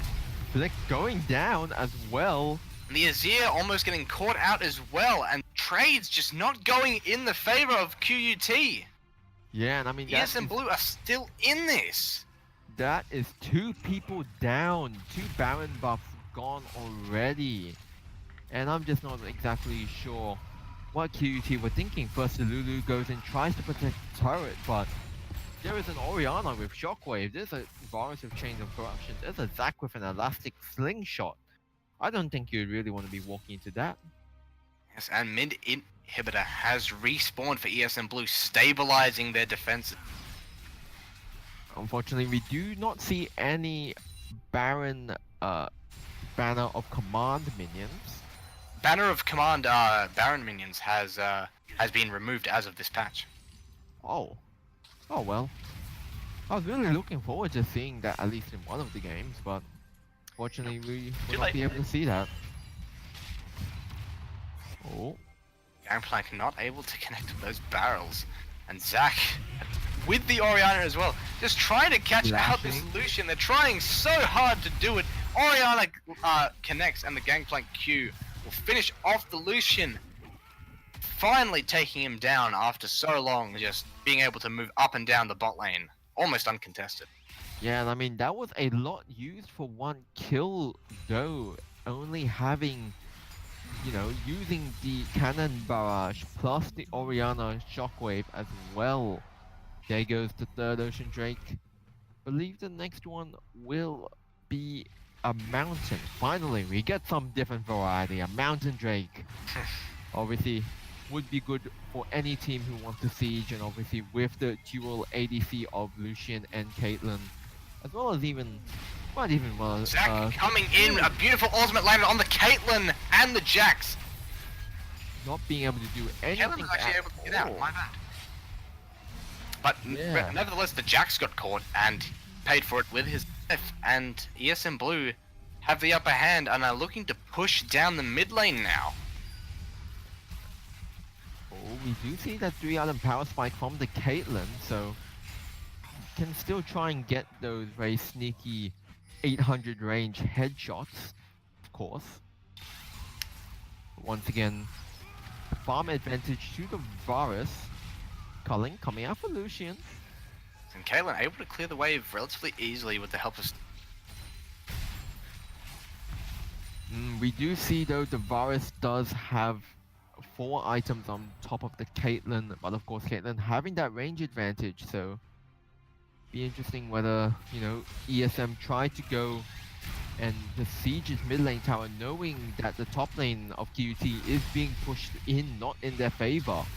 Ooh, So they are trying to pressure Zack, almost getting caught out by the Jax. And the Shockwave. Oriana tries to get a cheeky ultimate down onto the Azir, but pays for life. overstep. And Varus on his own at the front line. He's able to take down the Lucian and the Azir, but the Jax on top of him, they're just not able to follow up. The only carry left Still alive. alive. Yes, the only carry left alive is the Gangplank, and he hasn't been able to perform that well so far this game. So perhaps now is his time to shine as Zack is trying to look for an engage for him. He's Oh. trying to connect the barrels, lands it onto the Caitlyn, but Silent stop voice. from both Ooh, of them. 2 And the stopwatches. Jax is just coming out on top with the Caitlyn. Jax is currently hunting down the Thresh while the Caitlyn picks up the Zack. And that's going to be an open inhib. Yeah, Or- and I mean that might be even game looking at these. ESM Blue. Wait, Oriana actually, is up. So there is potential for her to hold off. but as we can see, the Ocean Drakes are kicking in. They are trying to get that health back. They are Might indeed. be I able to just. don't think she'll be able to Sure. defend the inhib, but she will be able to defend the Nexus turrets with the Varus, who is now up as well. I mean, just look at Faint's health. It's just going up and up and up. Just The because minions of the were Ocean able to Drake. secure the bot lane inner turret Yep, for unfortunately. ESM Blue. Yep. Now taking the red buff, trying to steal as much as they Varus can. getting caught Oh, out by the by the Oh, Caitlyn and the no. Jax. But he gets a double kill! Oh and outplays my. both of them with his Chains of Corruption as well as Runan's Hurricane. That was just totally unexpected. They I was think- underestimated the Varus so hard just then. Yeah, and I just thought that they would have been able to take that knowing, you know, Jax, but it just seems Jax isn't that tanky, and, you know, not being able to use the Leaf Strike to catch on to that Varus just, I think, just secured the death, and now, That 2-for-1 has opened up so many advantages for ESM Blue, and they are looking to put down into their inhibs. Cullen Zack comes comes out, in, Cannon Barrage, Shockwave, and the Azir goes down with the Ori ultimate, followed up by the Gangplank. And that's going to be an easy mid-inhib. Trading inhib for inhib. So super minions will collide against each other, resulting in a neutral stage to whichever party. I saw that blast going. so did I. Baron is up in 40 seconds though, so it'll be Both interesting. teams would be able to contest it. Varus getting caught out again! He's able to walk away and live, but Zack and Thresh are in there tanking it up, but with Okay. no Coming in. carries there to land support. And Oriana is out of mana. She's going to go down to the Caitlyn, the Lucian cleaning up the Zac, as well as the Thresh, I believe. Yeah, and I mean, that was just such a good fight. It just keeps on They're going back trading and blows for forth. blows, but it's not going to end up working for ESM Blue. They need to pick their targets. Have the Zac connect with his slingshot and ultimate, and go from there. Yeah, and I think they might just use this 3-man down as an advantage to take down that Baron. They're not going to be able to contest the Baron unless Gangplank has his ultimate up and ready. It just looks like it will be a very clean dragon for QT, and I think they might even push. They've into got the wave top lane. prepped in the top lane already. This is going to be a very easy for the Queensland side unless ESM can stop them here with a good hook landing onto the Kalen, so potential for a fight here, but the Jax lands onto the Vash. He's going to go down, the counter strike right through it, and the Lucian trying to cull them QT back. now on the run. Gangplank forced to eat some oranges. The Lulu ultimate coming out onto the Lucian. Could turn this for them. Zac flashing, trying to flash on towards the Lulu. It doesn't work. But the Varus coming out on top for ESM Blue. He is their win condition. Yeah, This and I point in mean, time. 10, 4, and 7. Rageblade, Bork, Frozen Mallet on top of that just for the extra survivability. Hurricane and Wits End. That is just a very disgusting looking virus. I would not want to go up against that even on my finest day. They will be moving towards the Mountain Drake, securing their very first dragon, but quite possibly be the most for this game, as it will give percentage damage increase to future epic monsters and turrets and structures. Yeah, I believe it is 10% for a single Mountain Drake. So on the side of this virus, being able to, you know, just auto attack people into oblivion is just You can ultimately see the very, gold very difference is terrifying. evening out very nicely. Yep. Unfortunately, those ocean drakes aren't really helping QT right now. Yes, you cannot regenerate health when you are dead. Yep. So far, I believe 2 Barons have been taken, and both on the sides of QT, That- but Getting Being the able to Jax put it uses to- counter strike. the most effective capabilities. It Centering looks that like towards Queensland University. It looks like Queensland University in the bot lane with the what remainders they have left of the Baron buff, only on Lucian, Azir, and Lulu. But ESM Blue are holding them off very nicely with the Gangplank barrels and the Varus. ESM's inhibitor is respawning. I believe both teams' inhibitors will be respawning soon as taken within recent time of each other. Yep, I believe if you do look towards the blue inhibitor, the little ring around the inhibitor itself actually does signify how long it will be respawning. Zac looking for a potential engage, lands the double slap, but the Thresh Lantern will help secure his escape, as that wasn't clearly not the engage that they were looking for. Yeah, and I mean, Gangplank off to the side of the jungle. Caitlyn is at full build. Unfortunately, no lifesteal items to help keep herself alive, but she has gone for that Lord Dominix. She has that 3-item power spike on top of the Guardian Angel just to keep her protected in case if she does die. Gangplank propping his Yomu, trying to get on top of the Lucian. But the Jax is looking to get on top of him. Jax might even get caught out here as the turret is up and the Gangplank is hunting him down with the rest of his team. That's going to be the Jax going down, and the rest of the Queensland team are either going to have to try and fight this as a 4v5 or just back away and retreat. And it's going to be the latter, giving ESM advantage to push up and secure ground. I'm not exactly sure what Flick was thinking right there. Trying to go for that split push, knowing that it was, you know, ultimately dividing their team in half. He's still not a very tanky Jax, considering he only has picked up the Renduin's Omen, and I believe he will try and pick up a possible Spirit Visage or even Adaptive Helm, knowing how much damage this Varus is doing in terms of magic damage. So right now they will just have to wait for the jungler to come up. Have any of these people taken Gathering Storm? Ooh, that is one very important thing to note. Thank you for reminding me that. Because we are about to hit the 40-minute mark, and that will be very beneficial to whoever has taken that. So, from what I can see, Feint is the only one on QUT who has taken Gathering Storm, while looking towards the side of ESM Blue. Let me just quickly check. None of them actually have taken Gathering Storm. So the only person in this game who theoretically can scale infinitely is the Caitlyn. Surprisingly, yes, I will have to say. I would say the Thresh, but come on, it's ability power. Ability power and of course armor, so. But yes, the longer the game goes on, the stronger the Caitlyn will become, and soon enough the Caitlyn will outscale everyone. Yep, hopefully they will be able to use that to their advantage at least. There is a big wave pushing for ESM Blue in the top lane, but it looks like they want to group towards the mid and get that pushing. Baron is up in 1 minute, when Dragon 30 seconds after that. It will be an Elder Drake. I believe it will be the first of the Elder Drakes to actually spawn in this game. Yes, and Elder Drakes do now give buffs consecutive.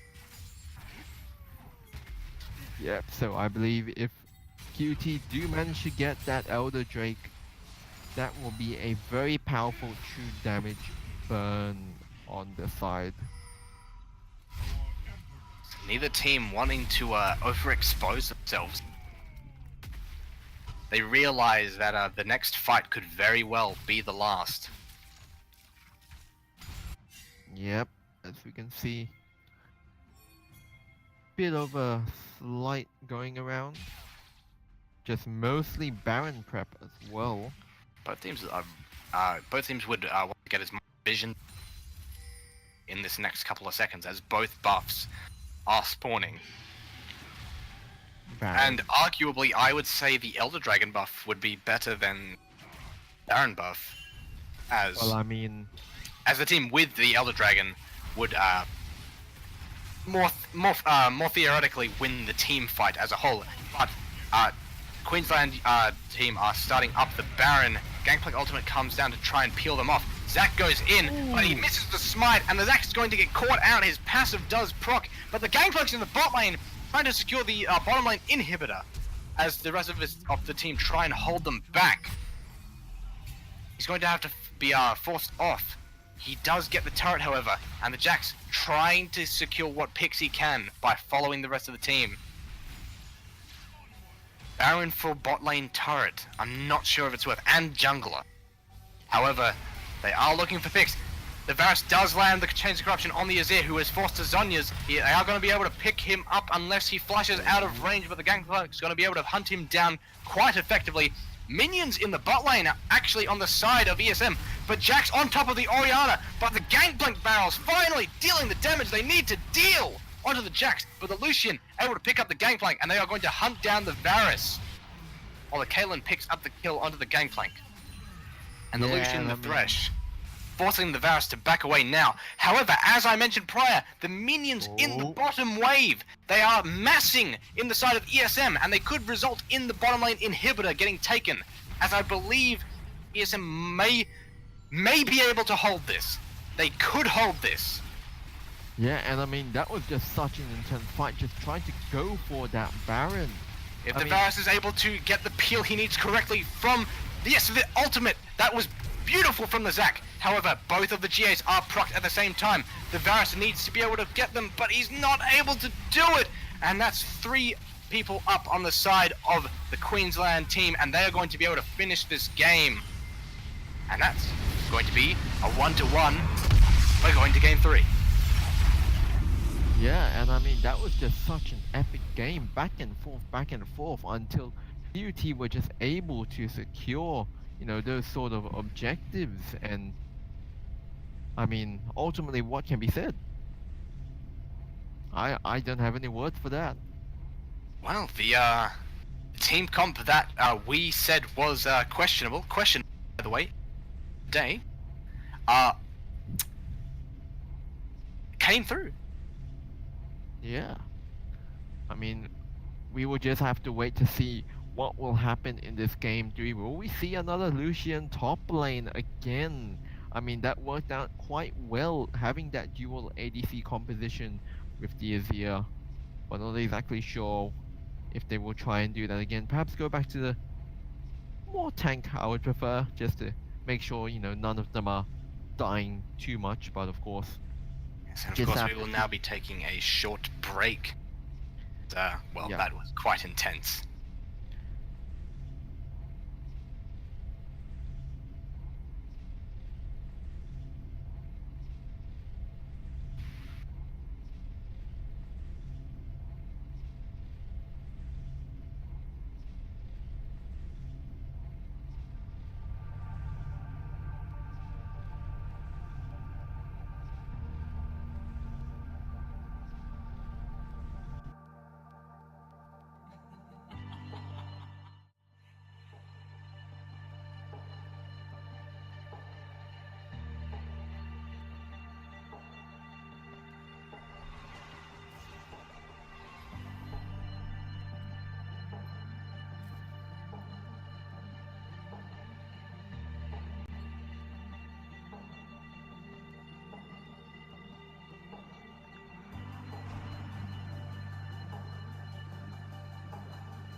here we are on the third and final game of the best of three of the Division 1 Summer Uni Rumble between QUT and ESM Blue.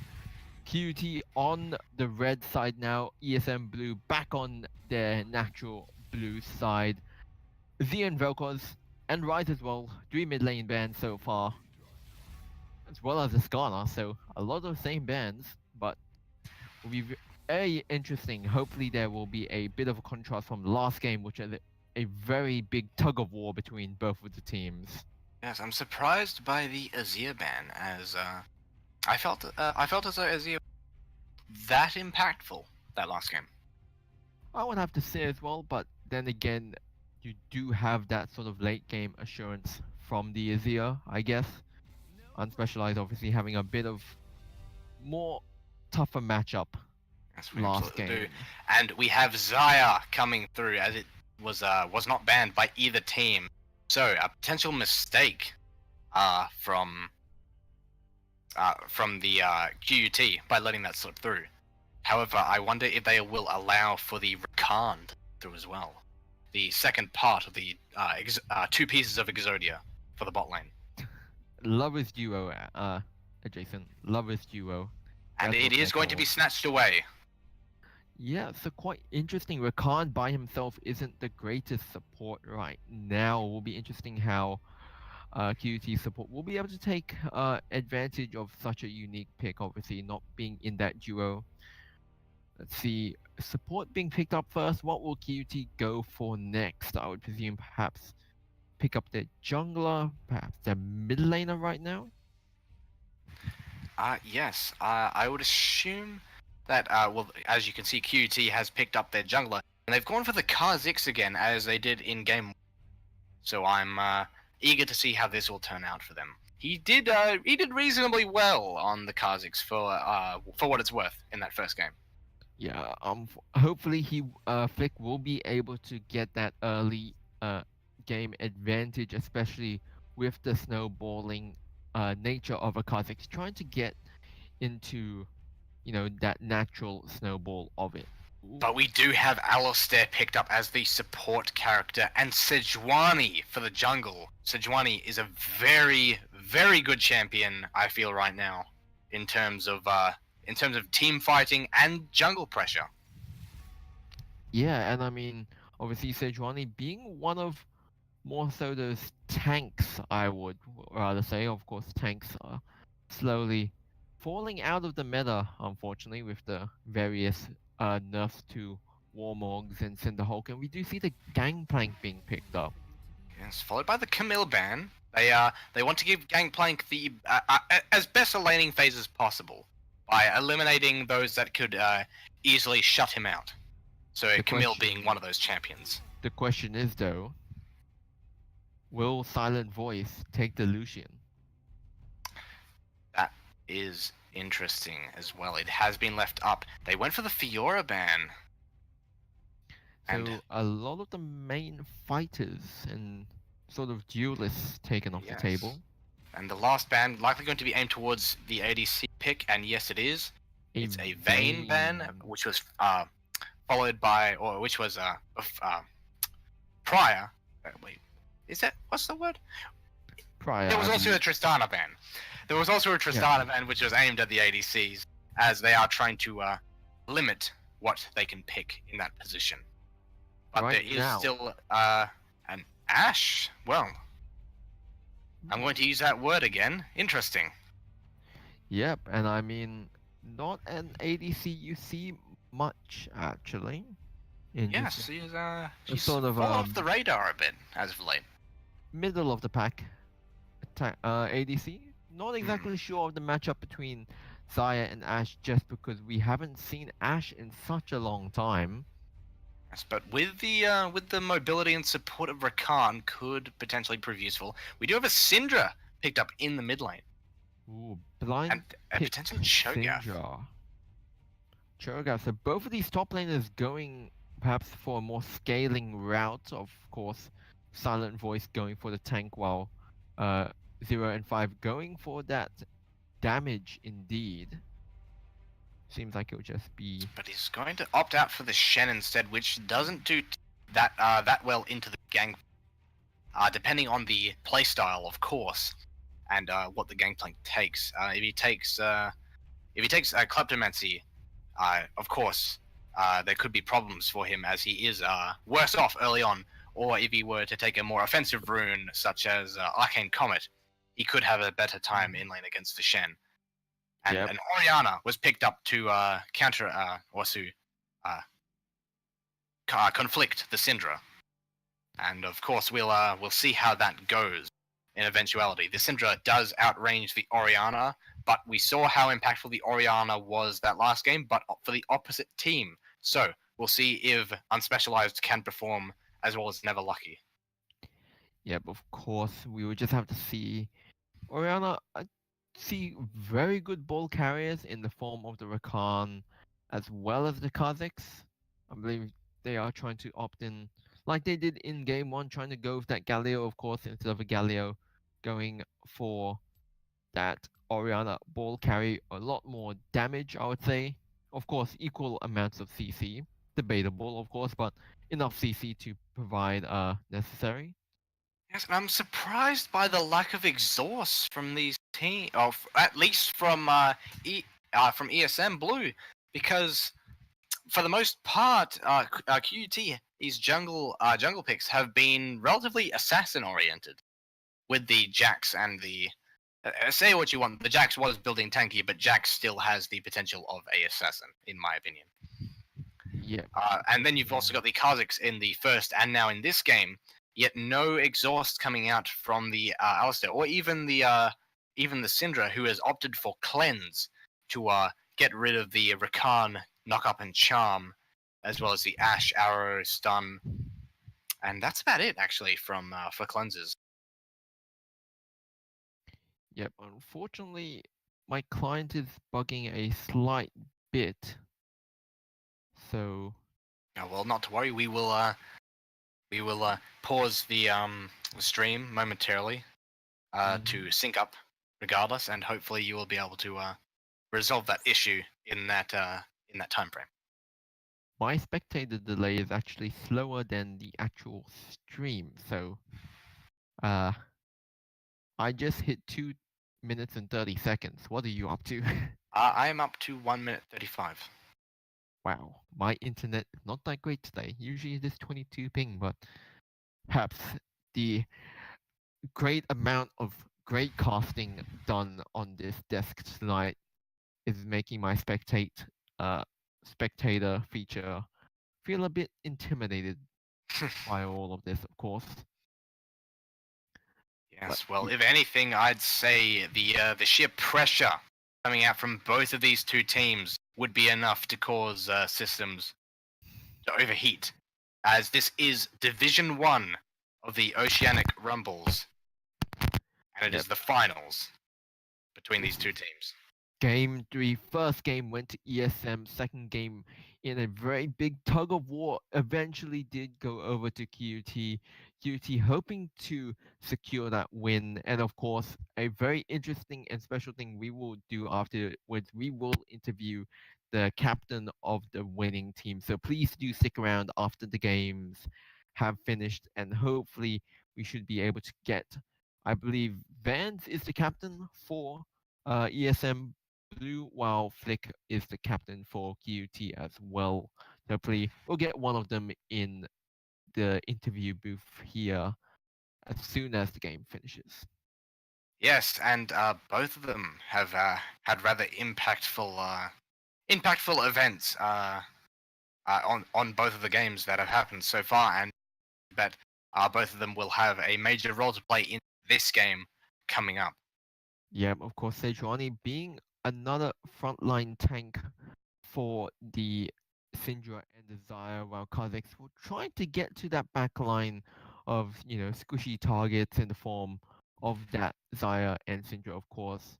Vance, Silent Voice, and Mog trying to just keep that Kazakhs away from their little precious squishies. So it will just be interesting how this team will be able to play out against, a Kazakhs who has a very real potential of one shot.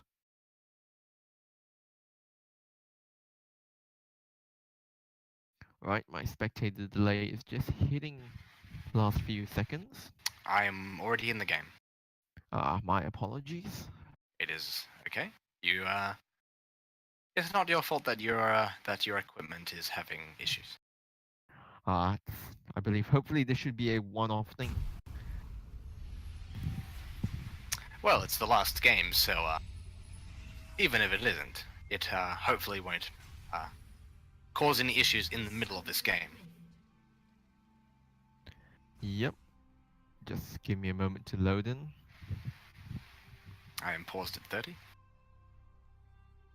Very interesting skins actually to note coming out on both teams.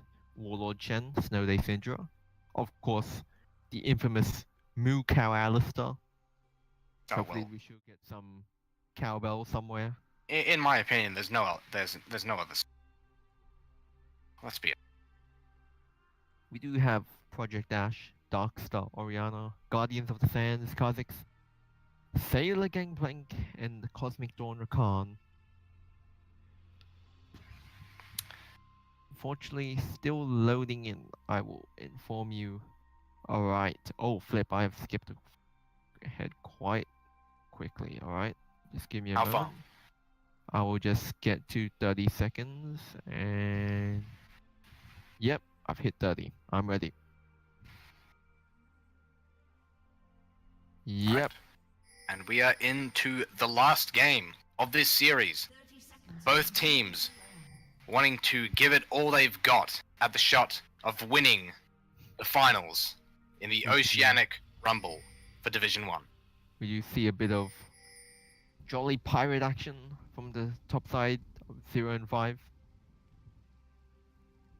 Of course, a flaming sword and a pistol not being very jolly if you're being shot in the face by a parlay. Of course. Yes, and once again, standard vision control, watching the entrances of their jungle. Neither team really wanting to take any unnecessary risks, which would to be expected in the finals where the stakes are quite high. Yep, unfortunately no Moo Cow, no Cowbell Alistair. But seems like it will be actually starting on the same side of buffs. in a matter of Oriana fact. opting for the resolve tree to sort of negate the poke from the Syndra, which is interesting as she does have the bone plating. I will quickly check the runes right now. Thank you for updating me on that indeed.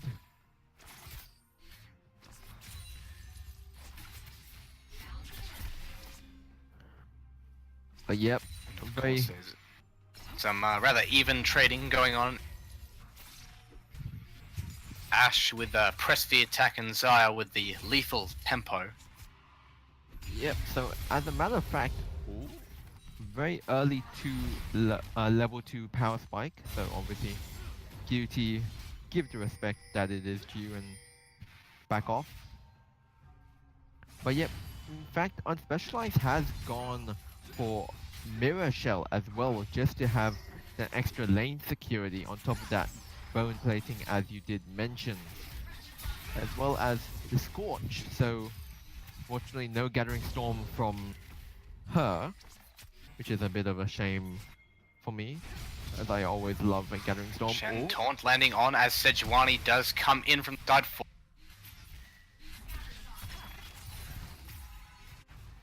Yep. Flash out for Gangplank. Ooh. Yes, the Oriana opting for the safe start to this game, not wanting to give the Syndra any advantage.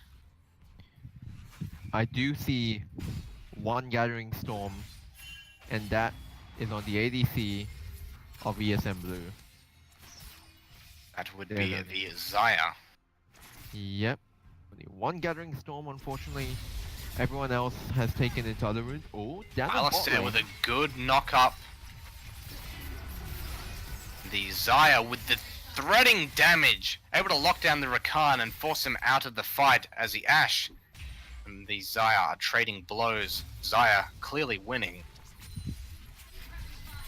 Yeah, unfortunately, we do see a slight CS lead up for the Xayah, presumed just because of that, you know, that threat of an Alistar up against an Kha'Zix immobile looking AD for a potential carry. gank on the mid lane. Sin Ooh, drops the ward, but it's spotted out by the Syndra, so the Syndra is aware of the jungler's.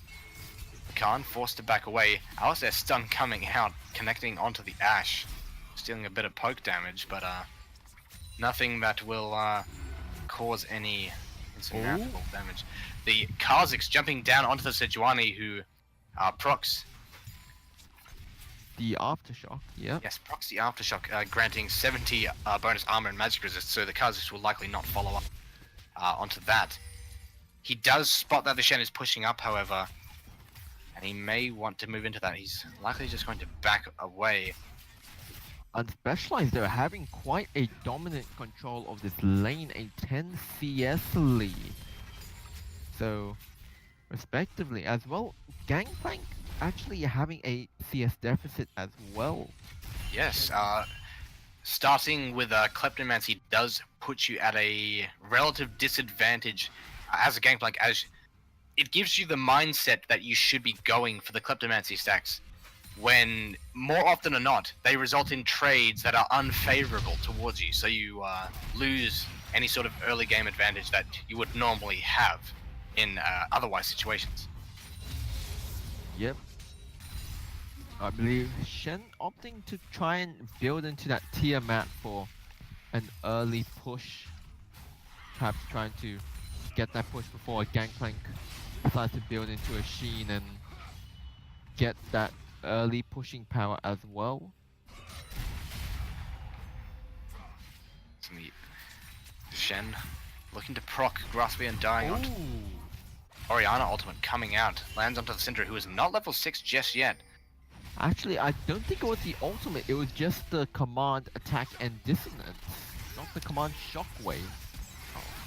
Well, regardless, the Xayah is able to lock down the Ashe, and the Alistair able to follow suit. The Shen ultimate coming through, landing the taunt onto the Kha'Zix, and the Cinder with the Flash E stun is going to follow up with the ultimate and get a double kill on the Kha'Zix and the Orianna, resulting in a double kill towards the ESM blue mid laner. Definitely a good advantage.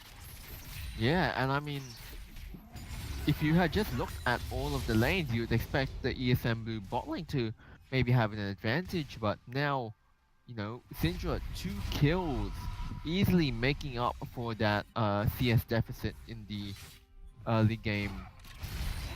You know, Xayah almost 20 CS up as well on top of the Ashe, getting 2 long swords on top of the extra BF sword as well, so I'm not exactly sure what QUT are trying to do, just perhaps trying to stall out for this late game where, you know, a Gangplank will try and hopefully scale and carry with his damage, but then again, we do know the explosive popping power of a late game Syndra. Yes, absolutely. Gangplank catching up in CS towards the Shen, who did move to the bot lane to assist with his ultimate. They are looking to get this early Mountain Drake, which will prove useful in pressuring towers and other objectives later on. Mountain Drake and Infernal, at least in my opinion, are the early dragons to get. Although I will admit Cloud Drake has moved up in the tiers due to its recent update. Yep, oh, might be, no, doesn't decide to go for collapse Yes, onto bot unlikely, lane. as they are all level 6, and that does create a bit of an advantage towards the duo for ESM Blue, as the Alistair ultimate does make him quite hard to deal with. Shen and Gangplank trading blows. Syndra getting a decent amount of damage done onto the Orianna. Definitely looking for some kind of a she can land a stun. Pick. Yep. While Still- Sejuani is counter jungling in the top half of the jungle. Yeah, unfortunately Fleck hasn't been able to get any of these key ganks that usually a Kha'Zix would want on any of these lanes. And the Ash scanner was able to pick up the Sejuani. Kha'Zix is on the way. Yes, the Gangplank with a very nice flash out of the Shen taunt. Syndra and Orianna trading blows once again. Syndra's out of mana, and Orianna is able to the command dissonance, I believe. Command attack, I believe. Command attack. I'm not familiar with Orianna's abilities. I do not play her. All good. But Shen taunt coming through the Sejuani is very low, and the Kha'Zix wants to get on top of that. But the W damage is just not enough. And she's doing a lot of damage. Meanwhile, in bot lane, the Rakan engage, and the Alistar is just tanking it up. The Xayah flash forward towards the Ashe, secures the kill, while the Alistar tanks the tower and secures the kill on the Rakan. They're going to look to try and push the tower now, while clearing out the wave so the minions can target that uncontested. Gangplank returning the teleport to the top lane. And Gangplank once again looking to have a rather rough time in his early lane. Unfortunately, Flick wasn't able to pick up the kill onto the Sejuani or the Shen, despite both of them being very, very low. But yes, and Flick did not have flash available. However, Sejuani did. So it would have been unlikely that the Kha'Zix would have secured the kill. Yeah, but as we can already see, the ADC on the ESM blue, it's already quite ahead. 2 kills, plus the 30 CS as well. Doing a decent amount of damage to the game. Yep, unfortunately, bone plating, literally being a plating to try and, say, alright, the next 3 abilities or auto attacks that you do against me will do less damage, so try and attack me with your sword and pistol. I've got a giant spirit sword. The bot lane from the Queensland team opting to take the rather than try and lane against their ESM counterparts. It shows how much pressure they are under in that lane. Yeah, Xayah already picking up the Essence Reaver. So quite a big item spike already. Yes, giving her a 20% cooldown reduction, I believe. I believe it's a 10%. 10%, but can get an additional 20% through critical strike. Yeah. I believe with the Essence Reaver you get 13% cooldown reduction. It's an odd number, of course. Yes. But of course, we'll have to wait. Ooh, Gangplank ult coming Gangplank out. ultimate. They're going to try and get on top of this bot lane. Well. Shen ultimate does come out, and the Xayah ult delay any sort of damage along the Shen ultimate to come through, and Alistar just able to peel so cleanly for the Xayah. Pick up the kill on the Rakan and follow up on the Kha'Zix, while Shen teleports back to the top lane to negate the Gangplank, his pushing power. Yeah, and I mean, that was 3 kills across the board, for the side They're trading blows, and it looks to be in favor of the Gangplank. The Sejuani ultimate over the wall kills the kill with Alice. And they might even be able to push this turret in slightly. I don't think they'll be able to finish it off, as Rakan is on the way and the Xayah is quite low. Yeah, and all The honesty, Kha'Zix is on the wings. I am slightly judging this Ashe pick as well as this Rakan. Both of them not being, the most powerful of ADCs right now, and The Kha'Zix and the Sejuani duking it out. But the Sejuani does a lot of damage, and apparently so does the Alice. I suppose but I suppose any champion does a lot of damage when you don't have a lot of health. I mean, Alistar is 4, 0, and 3. He is also how many levels on the Kha'Zix? I believe 2. Yep, 2 levels on the Kha'Zix. Yes, the well. Kha'Zix all the way back at level 6. That's just unfortunate for Flick. He's so far behind. It's something that you don't really want to do, and especially as, an assassin type jungler, you want to try and, get some early kills, get the snowball ahead. You don't really want to be 0 and 3 as he is right now, so.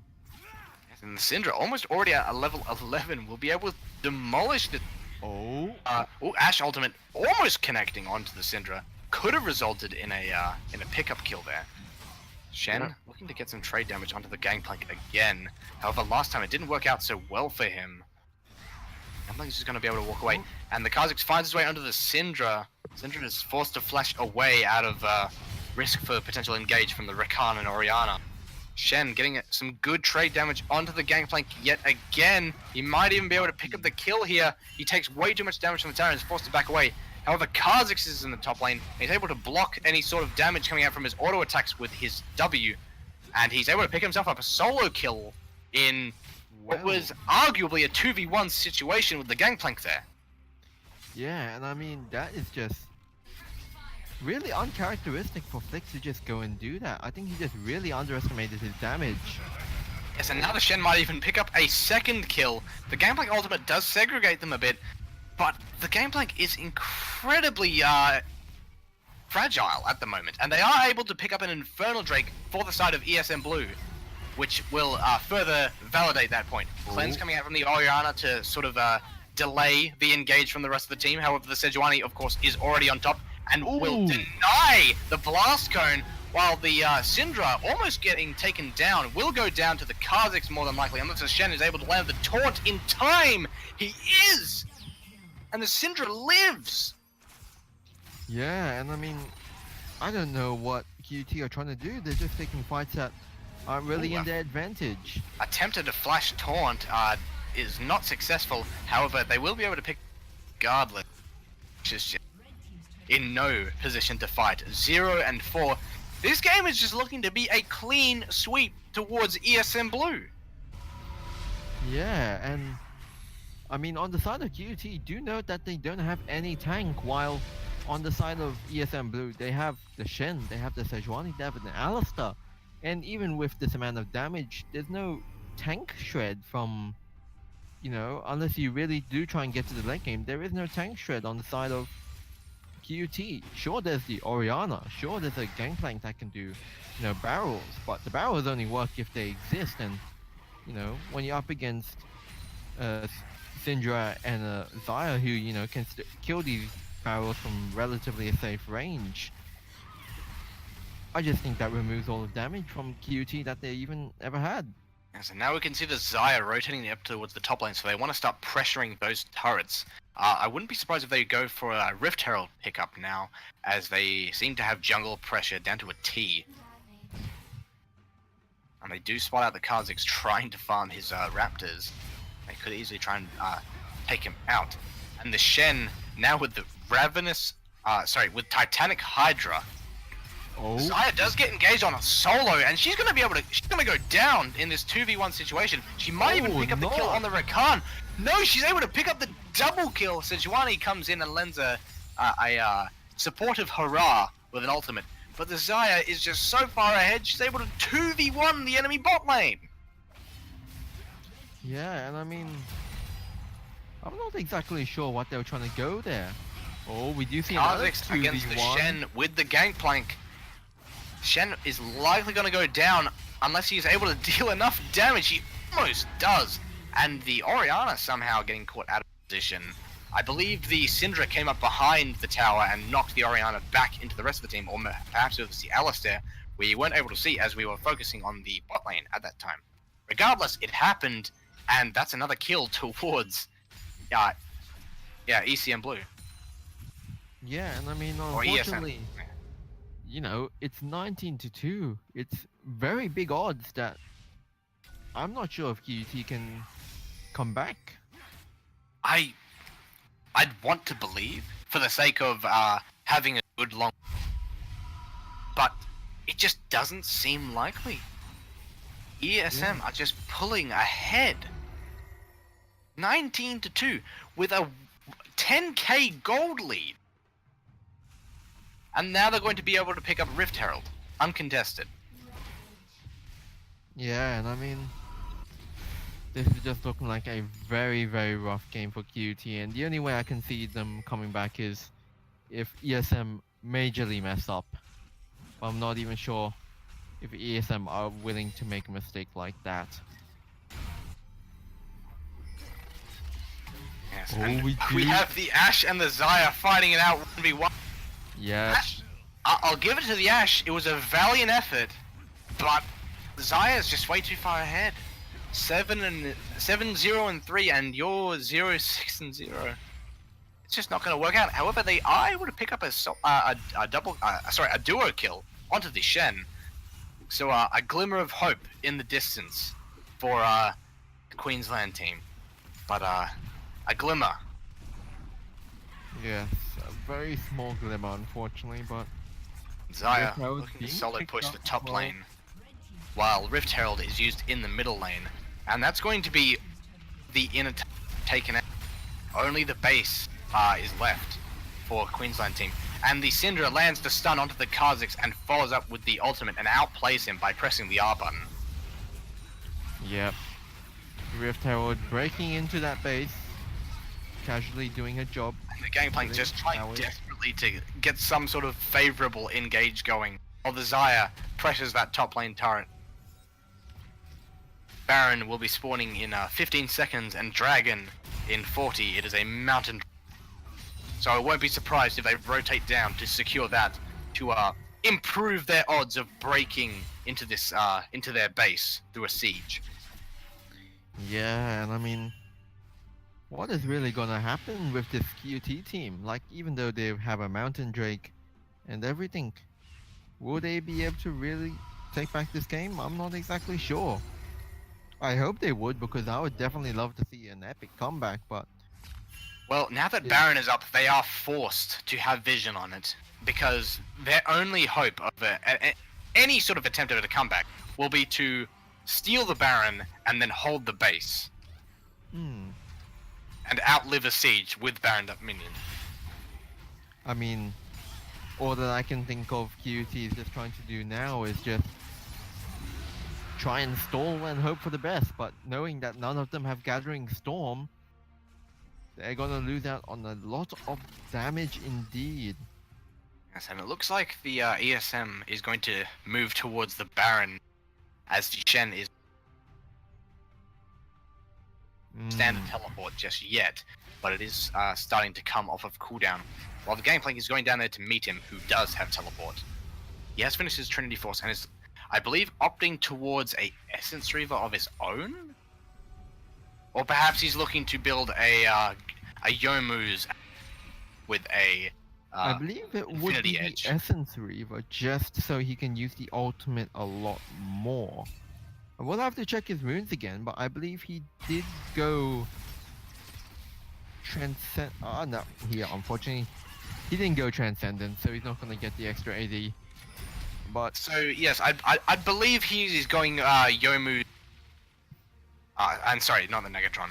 And the Cloak of Agility is to build into a Infinity Edge later, but to give him that crit chance on his parlay. yeah, just for the early game, just to try and give them a bit of insurance for now, hoping to get a lucky 20% crit barrel. But even up against, the health bars, and the tankiness of ESM Blue, will the barrels be enough? That's the big question. Well, they'd have to hope so, as ESM is starting up the Baron, and I don't think the Queensland team is quite aware just yet. The Gangplank ultimate does come out, so they do know that they are in that area, and were looking to pressure Baron. So now Ooh. they've got to stick around and He try actually and... has picked up the Essence Reaver. He has? That is quite interesting. I have not seen that on any high elo Gangplank. Ooh. The Syndra ultimate over the wall on top of the Rakan. The Rakan goes down to the Shen with the Alistair there to support. And that's going to be Baron picked up for ESM Blue. They're all going to back and then move up to the base consecutively, likely down the mid lane. Just going to try and end this as soon as possible. Yeah, and I mean, obviously, 0 and 5 still not being able to do too much, trying to force out a push. Teleport coming out for the Shen, though. Yes, Yeah. I believe the Shen will have ultimate up in time. Happens mid lane. Try and so then they've got multiple Baroned up waves pushing in at once. Yep, and I really do feel sorry for the QT team because, considering of how much of a fight they managed to put up last game, and now they're just being steamrolled 22-3, and I would really love them to just take a comeback now, but Oh, we actually do see a Banner of Command minion. We do see a Banner of Command minion, but it's not as effective as it was prior to the patch, as the Banner of Command interaction with Banner of Command Wave. is different, and that beautiful shockwave coming out from the arena, but no one is there to follow up. The Kha'Zix is on the flank, looking to get on top of either the Syndra or the Xayah, but he's just not able to get in there as the team is so clustered together. Meanwhile, the Shen is pressuring that bottom lane turret. They were able to get the mid lane inhibitor, so they're just going to back off and start pushing in the top wave now. Yeah, The shockwave, I mean, the that shockwave, was- all props to it, but no one was there to follow up. Yeah, and had QT been able to follow up and, you know, get a complete ace, oh, this is just depressing. Just Vans being able to just solo down like Kha'Zix. Someone, oh, Oh, that was a flash. But nevertheless, Captain v Captain, clearly the superior captain has won. He looked at him, he was the captain now. Xayah ultimate coming in, lands the double flash, kill. the flash recall with her blades, resulting in a triple kill, and that's game. Yeah, and I mean, this was just an absolute curb stomp, unfortunately. ESM Blue coming out on ESM top. Blue. An exciting set of games, nevertheless. A valiant effort by Queensland University, but ESM Blue comes out on top. Yep. They've won Monash winners University. are ESM Blue. We will be able to get you that interview very, very soon. Hopefully we can get him in time. I believe it is Vance who is the captain of ESM Blue, so Thank you for that, Eric. sure.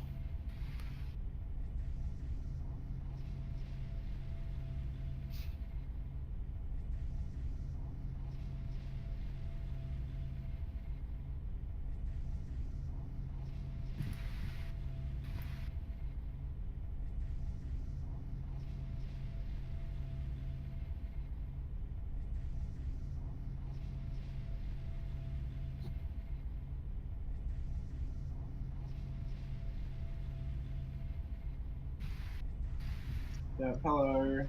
Hello and welcome, fans. I am Mini Artillery. My casting friend here is Adjacent World. Welcome to the interview. I mean, congratulations on winning the Division 1 finals.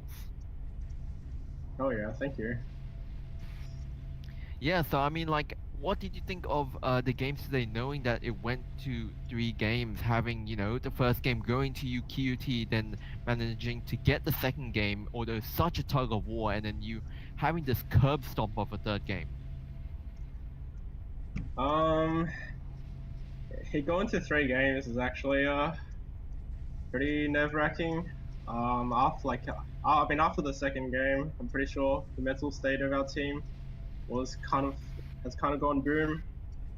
But like we just, I guess, told each other to chill out, relax, and then new game, new us, and I guess we just managed to win the third game out of it. I mean, yes, a 7-1 Syndra as well as the 10-0 Xayah. I mean, as a jungler, you don't do too much carrying, unfortunately. But I mean, your picks for today, you know, Skarn in the first game, Zac in the second game, and of course, Sejuani in the third game. Do you think you could have played any differently, or perhaps any other champions to perhaps even net you that win in the second game? I mean, I was playing support for the first 2 games, but then we wanted to mix it up, so then I went jungle for the third game. Yeah. So I was actually playing like Morgana and Thresh in the first 2. But honestly, I think our drafts for every single game were alright. Like when it came down to it, it's just how we played the game which affects the result. I have to ask though, what did you think of QT's Lucian top in the second game? Lucian's like a pretty good counter to Gangplank. Like in the last fight, like he Thorn melted him, but I think we actually did play around the Lucian pick pretty well. but then it was just like a series of bad fights and us like throwing away our lead, which managed to lose us the second game. Yeah, fair enough. Jason, you got any questions for Uh, the winner? Yes. Well, first off, congratulations, and second, well, there were a couple of unique moments throughout all these games, and there were several as the especially during that last game, there was a little interaction between yourself and the other captain of the other team, Flick, where you were able to get that cheeky solo kill on them in the last few minutes. That must have been somewhat of a stress relief for you. Yeah, I mean, like after that, it was like, oh, we should like after we won, like after we backed off at mid lane, I was like, oh yeah, I'm just gonna chase this guy around. The rest of you guys can go top and I guess end the game. I want to get my solo kill, so I guess that's what led to it. And yeah, Yeah, I mean, what a great game, what a great series as well. Thank you for all of your efforts today as well. Going to 3 games, of course, nerve-wracking and all. I think that will be all tonight from the stream. Thank you for the interview once again, Vance. Great effort from both teams as well, QUT and ESM Blue. I have been Tim Mini Artillery, And I, adjacent world. and thank you for joining us tonight on this Division 1 finals. I hope you enjoyed it, and hopefully you should be seeing me cast around perhaps the University Championship as well. Meanwhile, thank you everyone for watching, and good night.